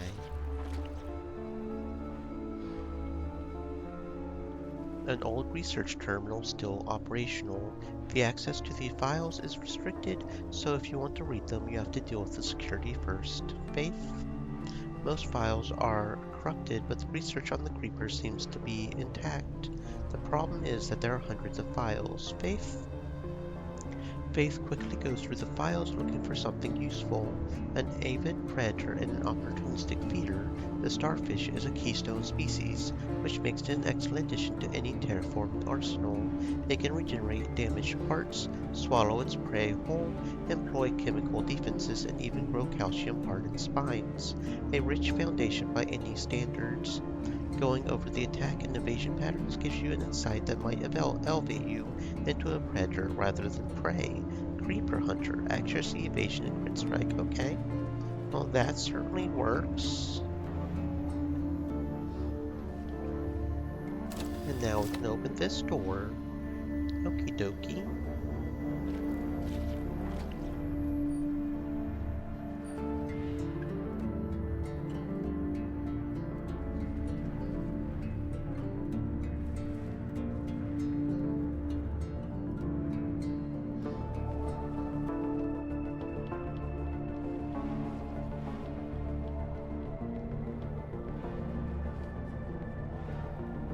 It's a small maintenance panel, faded letters spelling out emergency access. Well, it's an emergency, sort of. Faith? With a bit of luck and a lot of perseverance, Faith manages to override the locking mechanism. Okay, cool. So I guess I have to go back upstairs for the elevator, maybe?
An ancient terminal with a row of empty slots. The missing modules are scattered on the floor nearby, smashed to bits, the matter converter among them. Someone was fully committed at deactivating this terminal and sealing off the red zone. Fortunately, you brought your own tower control module with you. Other than some mild corrosion and a few dents, it's practically brand new. The terminal boots up and runs a diagnostics routine. The situation isn't as dire as you had feared. While the creatures deviated from their original genome, the fungus has been restricted from evolutionary change. All mutant variants have been tracked and eradicated. Access to the red zone is currently restricted to avoid contamination until the project is officially discontinued. Well, terminate the project. The rumble of terraforming engines coming to life spreads through the building, and a heavy chemical-reeking smoke jets into the air. The smoke turns into a dense fog as it slowly settles over the entire air zone. 2 hours later, the rumbling dies off with a prolonged whine, and the fog dissipates, leaving nothing but a vibrantly colored residue behind. The air is no longer poisoned. Very cool. Very cool. We'll just heal everybody up then. Alright. So now the air is no longer poisoned. That's just nice. Another old data pad. Esteemed members of the Synod, our division has been tasked with protecting the precious crops and plants, the everlasting gift of Mother Earth to Proxima, our promised land. We know that the dangers will be many. Pests, fungi, pathogens, even the soil itself. But with the right tools, the pests can be driven off, the fungi controlled, the soil enriched. Our forefathers have given us these tools. Keystone species had defined entire ecosystems and hold them together, and like any tools, they must be shaped and even reforged, if needed, to fit the task at hand. These species will be our first line of defense in the battle that's yet to come. They will safeguard our fields and tirelessly protect them from any local threat that burrows, crawls, or flies in the most humane and environmentally conscious way possible. Our floaters can disrupt brain waves, gently turning away anyone approaching a designated perimeter. Should it fall, they can rapidly generate an electric charge of up to 1200 volts, more than enough to make the trespassers leave and never return. The frogs can easily hunt down any intruders, but you've already seen what they're capable of. Suffice it to say, our little friends have shown a remarkable capacity for learning, and their genetic variety makes the possibilities truly endless. Our most interesting project is the Sand Striker, uniquely suitable for any desert environment. It's an ambush predator that can detect vibrations and anticipates its prey's movements. What's fascinating is that its nutrient-rich waste is a perfect fertilizer that can enrich the soil and feed the plants. In this way, it turns threats into gifts that will help grow the land. Oh my, oh my, oh my, oh my. Let's go to the red zone.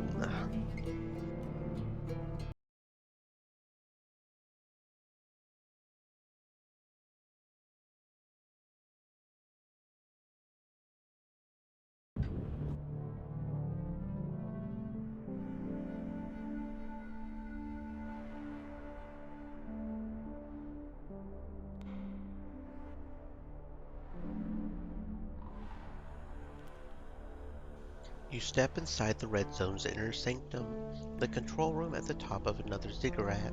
The monitors glow like dim windows into some mad hellscape. Whole buildings swallowed by fungus, gigantic distorted shadows lumbering through dense vermilion fog, and plants, if such a word still applies to these things, that somehow both survived and now thrive in this crawling nightmare. If these hideous visions have any relation to what awaits on Proxima, you had better pray the ship never reaches its destination. What do you make of this place? I would like it a lot more if I had a flamethrower. Let's get what we came for and get the hell out of here. Stay on guard. What if this is our future home? Not green pastures and still waters, but this, whatever this red hell is. Might as well be. Who knows? And in the meantime, we have a job to do.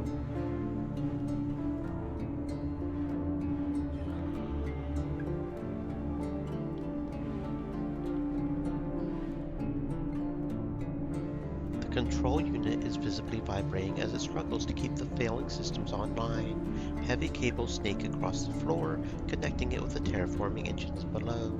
The flickering green lights on the matter converter module indicate that it's still intact.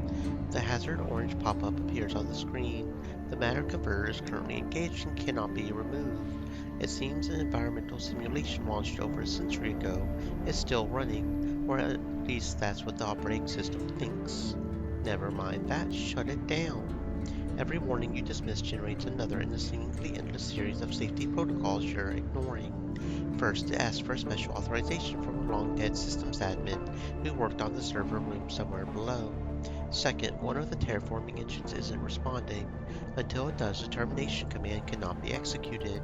Third, the system detected an unclassed fungus that appears to be a distant but recognizable cousin of whatever the hell they unleashed here around the time of the mutiny. The system needs to analyze a sample of that fungus before proceeding. A three-dimensional diagram shows where exactly the sample may be found in one of the hotspots outside the main building. Unlock the elevator. The control unit unlocks the elevator without complaint. At least that small task was easy. Okay, so we've got to jump through some hoops, I guess.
You come across another cluster of frogs and creepers. As you survey the scene, you realize that the frogs are acting as scouts for the blind and deaf creepers, probably in exchange for whatever husks the creepers leave behind after feeding.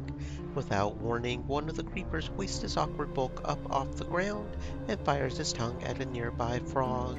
Before it can feed, a psyker frog hops in to fix its weird gaze on the creeper. The monster freezes in place for several moments, then reluctantly releases its victim. Well, we'll just kill them all. Let's go.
You press the emergency start button and the engine does the rest, reluctantly waking up from its slumber.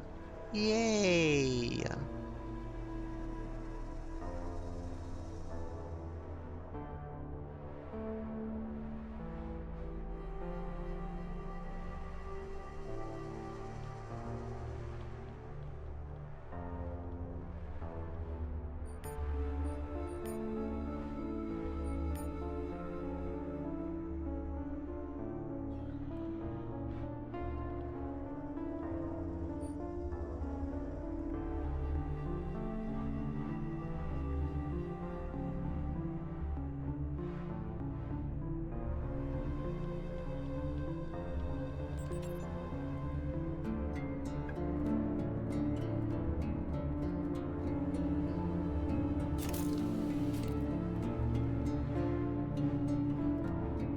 You press a key, leaving a smudge in the dust-covered keyboard, and the terminal wakens from its long slumber. The screen strobes spasmodically for a few seconds before displaying its first demand. Please insert your access card to continue. Faith, go ahead and get you some more computer experience. Back before the mutiny, Faith would have been locked out the moment you started tampering, but the already damaged OS is nearly blind without the broader network to call on. Faith forces the built-in card reader offline, spoofs the security clearance, and gives you admin access to the control terminal upstairs. Very good.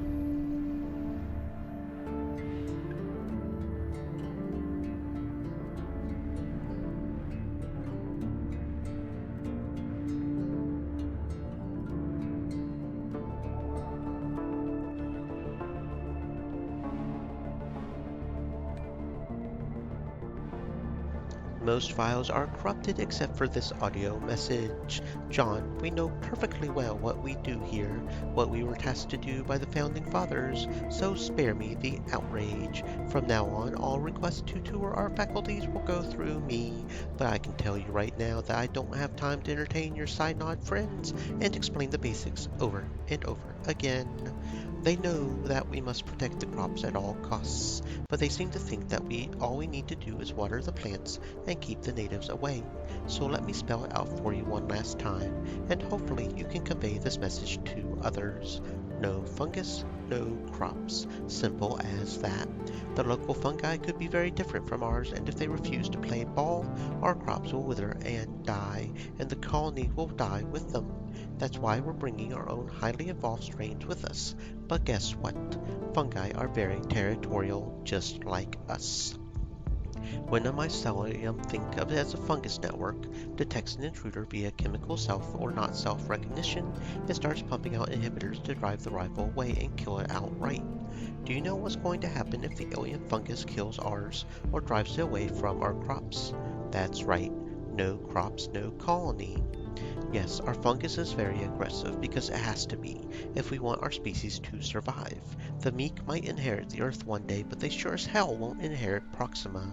We need a very effective soil colonizer, a real go-getter with high biodegradation potential to dominate the rhizosphere. It will protect our crops, provide them with nutrients, and might even reduce, if not replace, the reliance on fertilizers. We're working on new strains that would improve growth and yield of drought-stressed wheat, and the results are very encouraging. Increased biomass, improved metabolic processes, reduced stress. Our crops will thrive even in the most arid environments, but only if our fungus takes hold first. The research terminal can modify and synthesize any stimulants in limited quantities, but you need an override module to bypass the ancient safeguards. Luckily, we have one. The terminal dutifully informs you of the safety hazards and side effects resulting from unauthorized modifications, then displays some weird-looking formulas and chemical compositions, asking for your input. Ooh, what would we want to make? We can make 3 stems before the machine shuts down. We can make some Ultra Zen, 30 neural resistance, duration, and stat penalty. Ultra Regen, 10 regen and 1 less duration. Ultra Aggro melee or focus. 4 melee damage, no reaction accurate, and 1 stat penalty. Well, I definitely want some Ultra Zen. Make some more Ultrazed. Make some more Ultrazed. The terminal runs into a critical error and shuts down. Oh well, it was good while it lasted. Very nice. Now we've got some stuff to protect us in case we come across some more mind worms. Because we love the mind worms, right? Fix the control panel, see what's on this bot over here. Half-eaten corpse, but we do have a spinal module. Very nice.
The vines are covered with fleshy red flowers pulsating out of sync with each other and oozing sticky mucilage.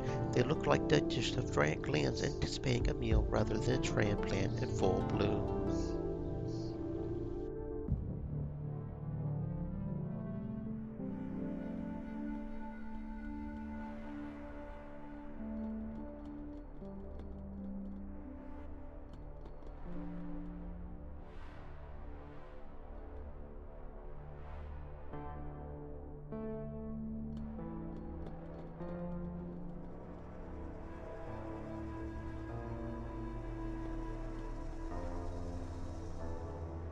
A small square lies near ahead. The only entrance is sealed by a force field. A nearby control panel looks very inviting. You sense the movement above and look up. A lone floater is circling above the square, showing no interest in you. Must be a training yard then. The force field disappears and you step inside. The floater doesn't seem to like it. It screeches, discharging some kind of energy and triggering the alarm, then starts descending. The alarm seals the training yard, disabling the controls, but you should be able to override it. The nearby broadcaster presents another option. The floater is forced to patrol the shard, so if you remove the psi leash, it might just fly away. Well, we're not going to do that. We are combat oriented, so we're just going to whoop its butt. It's only one floater. We've killed floaters before. We've killed 2 floaters with 3 mind worms. One floater won't stand a chance.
You spot several creatures up ahead, a creeper and a few frogs. There's something different about this creeper. As it moves about, you see shiny ridges and grooves glinting upon its body, forming symmetrical patterns. It takes you a moment to figure it out. The creeper is encased in a hardened carapace, not unlike a crawfish. It's not invulnerable, but armor will certainly make it harder to kill, but not impossible, and we are badasses, right?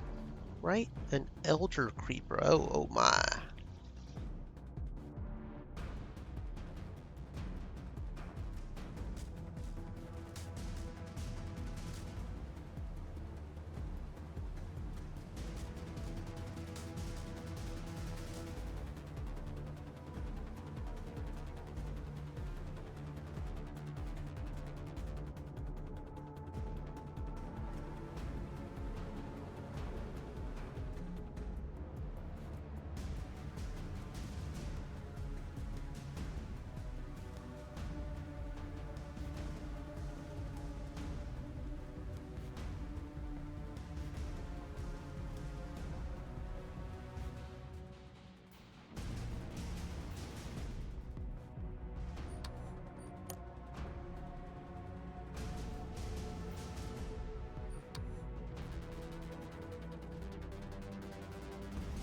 Stream Elements said, "Stay moist, my friends. Hydrate."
This datapad contains a lengthy series of field reports on the floaters, consisting mainly of the endless problems with their training and modifications.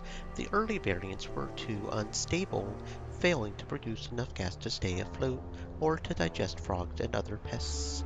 Their attempts to fix these problems spawned a large number of different floating abominations, subjected to rapid evolutionary cycles.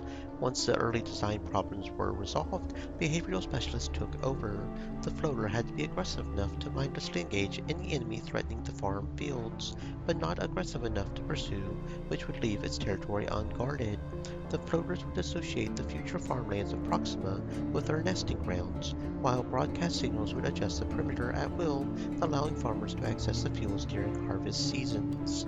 But despite all their efforts, the floaters proved stubbornly resistant to following or even acknowledging subliminal orders and signals. The only thing they were good for was hovering above field markers and zapping frogs and personnel alike. After a Synod representative sent to evaluate the progress ended up in the creature's digestive sac, the floater's tentacles were weakened to prevent them from feeding on anything larger than a frog. Whoops-a-daisy.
Another force field blocks your way.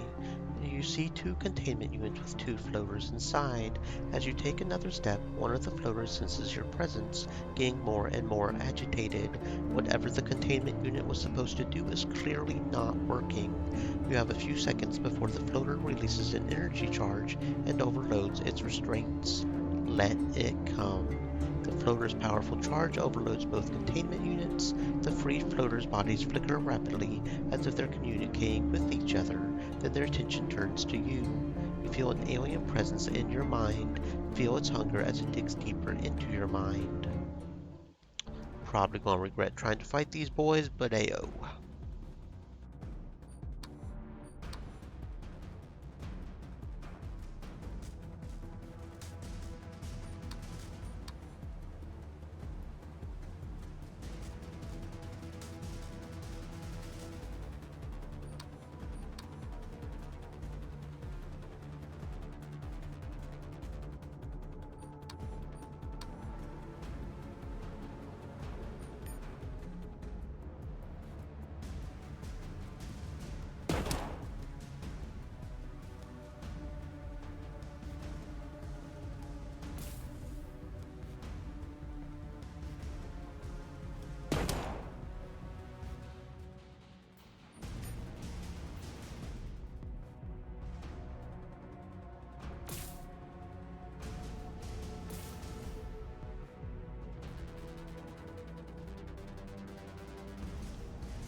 The control unit is visibly vibrating as it struggles to keep the failing systems online. The century-old environmental simulation is still running. Shut it down. Wait, what? I thought I had the fungus sample. God damn it.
You're getting close, perhaps too close, to the mutated fungus's ground zero. The sprawling growth carpeting the walls has mutated far beyond its original purpose. You can't even imagine what the glowing, quivering pustules are meant to do. As you watch in morbid fascination, one of them bursts and a viscous primordial liquid oozes out. Something massive is slowly shifting somewhere in the depths of the billowing fog, and a bones-deep terror seizes you, urging you to flee. You catch a glimpse of several rapey tentacles groping blindly along the ground. Then all at once they vanish, and the awful feeling of dread is gone with them.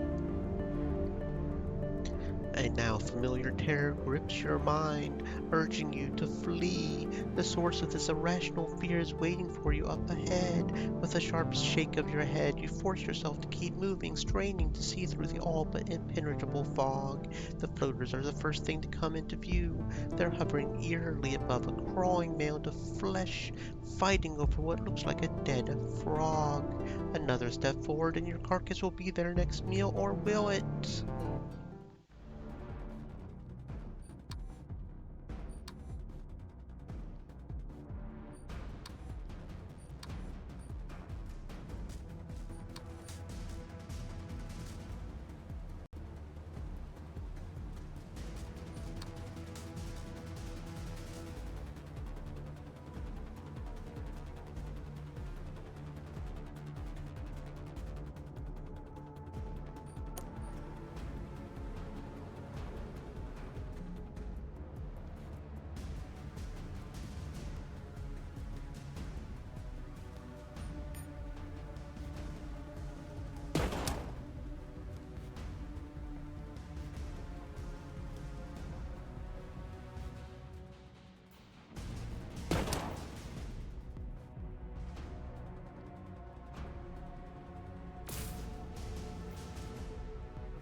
You carefully insert the biocontainment cylinder into its designated slot and let the machine go to work. Several hours quietly pass while it identifies a strain and synthesizes an effective countermeasure. Groaning and shuddering, the engines within the ancient machinery begin to reverse the century-long experiment. It will take months to eliminate the fungus itself, but the air should be cleared of spores soon, and the Grangers will be free to reclaim this zone. "I can't believe you did it," says Carlos as he enters the control room. "After all these years, we can finally reclaim hydroponics. You'll need more manpower to hold it. Now that you control the best route between the habitat and the pit, there won't be a shortage of people trying to take it from you." "You mean the factory?" "The factory, the habitat, even the pit. We need to take inventory of what we have here first, then figure out how to protect it." Okay, and since that is no longer the air is no longer poisonous, we can heal our people up. Very good. Okay, so now we just gotta return to the armory, I guess.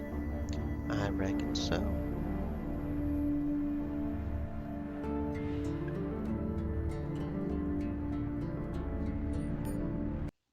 Alright.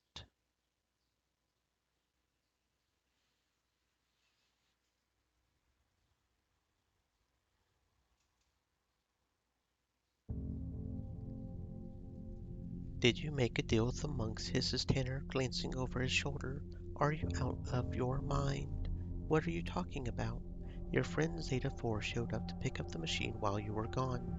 The Brotherhood thugs arrived shortly after, and they've been eyeballing each other ever since." "I'll deal with it." "Deal with it how? I spent years looking for that access card, and if you're thinking of just giving it away, even if it's the right thing to do." "Says who? You? Your new cyborg friends? Maybe giving it to the Brotherhood is the right thing to do.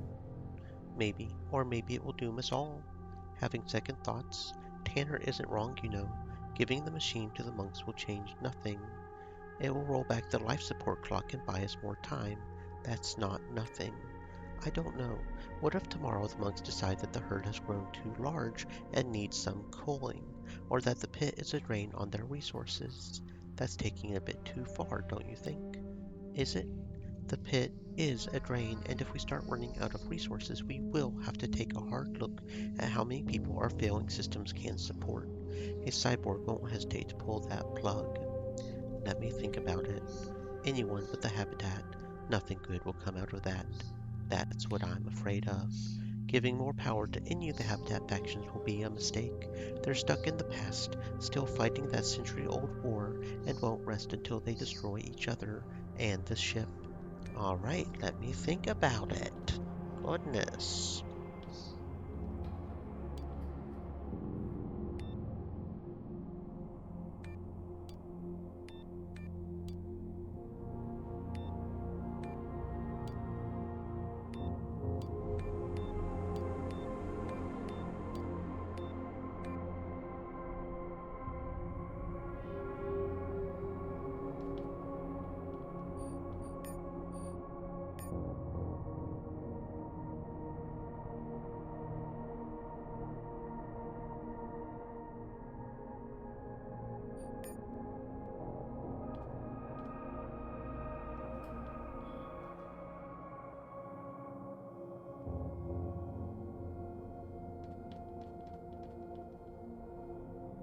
"What do you want?" "I want you to die."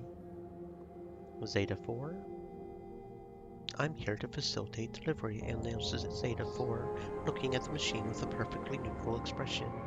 "What delivery?" She freezes in place for a moment like a computer running an analysis. "The life support device. You were instructed to deliver it to us." "Sorry, but I've got other plans for it. The needs of the ship supersede those of the individual. If these needs should conflict, the use of force against the individual is both necessary and justified." That sounds vaguely like a threat. "I am providing additional data to assist you in improving your decision-making process. Now that you have access to this new data, I shall give you a moment to reconsider. We're done talking.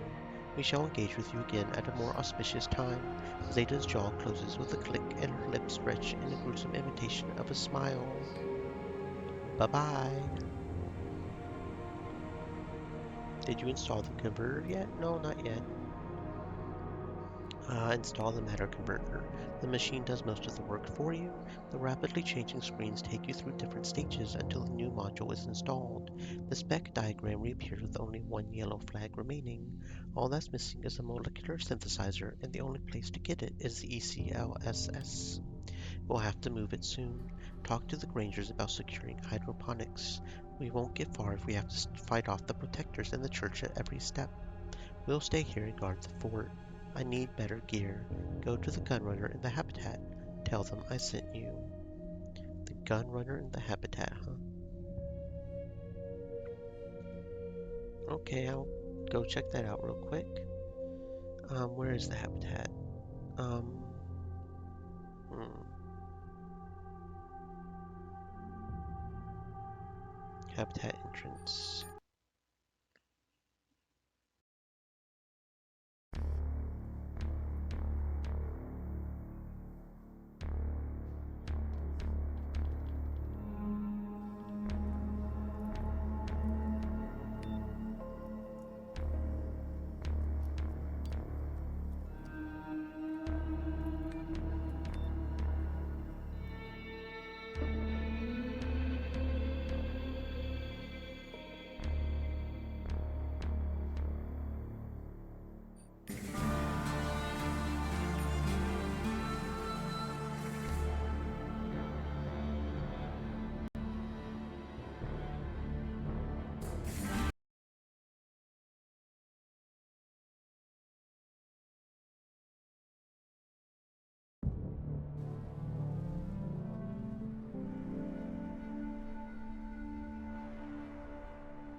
Carlos gestures, inviting you to speak.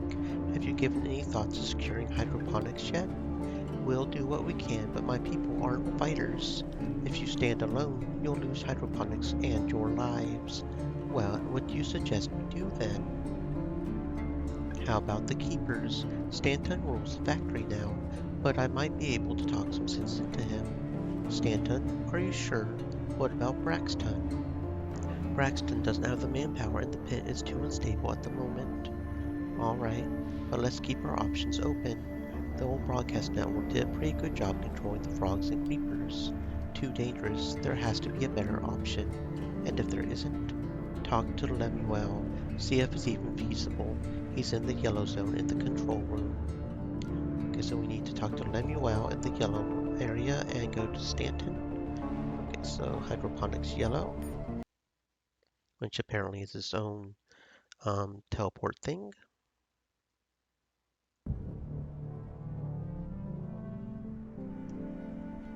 Okay, oh yeah, we already examined that by, didn't we? Where is Lemuel? Lemuel? Where is Lemuel? Control room, maybe? Lemuel? Lemuel?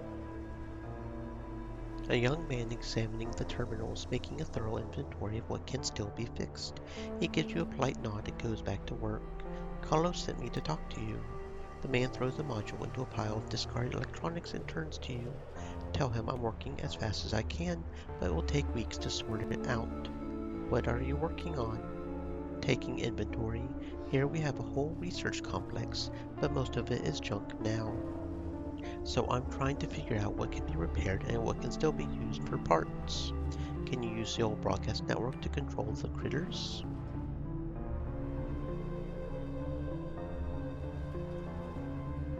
The man shakes his head skeptically. We can salvage some of this tech to make safe zones around the main buildings, but even then the tech is too old to be reliable. If it fails even for a few seconds, the creatures will tear our people apart. Can it be repaired? Not by anyone on the ship. Is there anything you can do with the creatures other than keeping them away? They seem to respond well to the patrol command, although moving to the markers and waiting for food isn't what I would call patrolling. That will do, at least for now. Set the markers near all entrance points and keep some frogs and creepers there. What the hell for? We don't have to control the creatures if the rest of the ship thinks you do. If Carlos tells me, sure, the man says stubbornly, clearly hoping that no such orders will ever be given. Okay, over to the factory. Is that where Stanton is? The factory? I think so.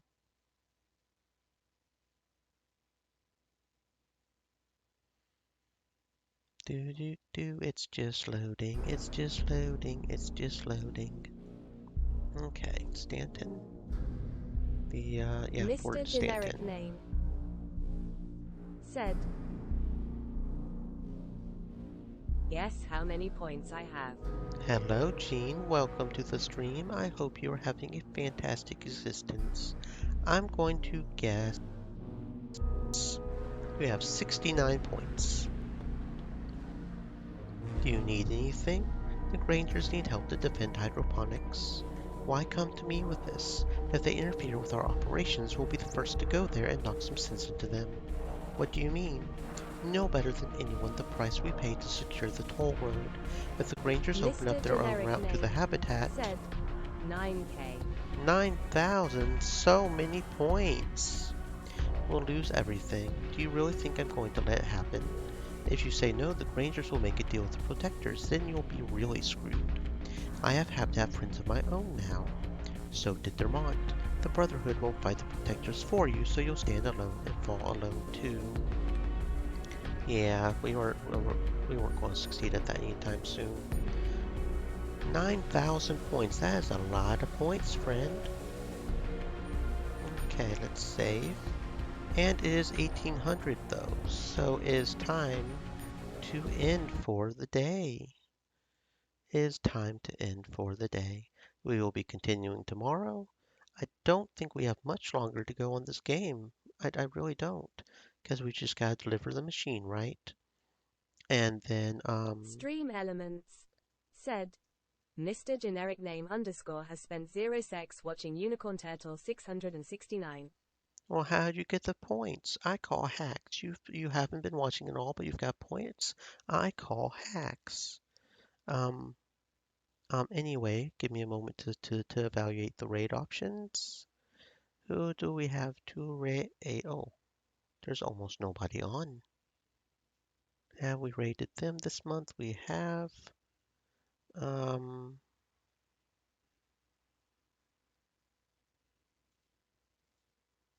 okay, we can rate them. We'll raid a young lady named Kalina. They're playing Fallout 4. So if you guys want to go watch out some Fallout 4 with another cutie, stick around. Maybe I'll see you guys tomorrow. Stay safe, friends.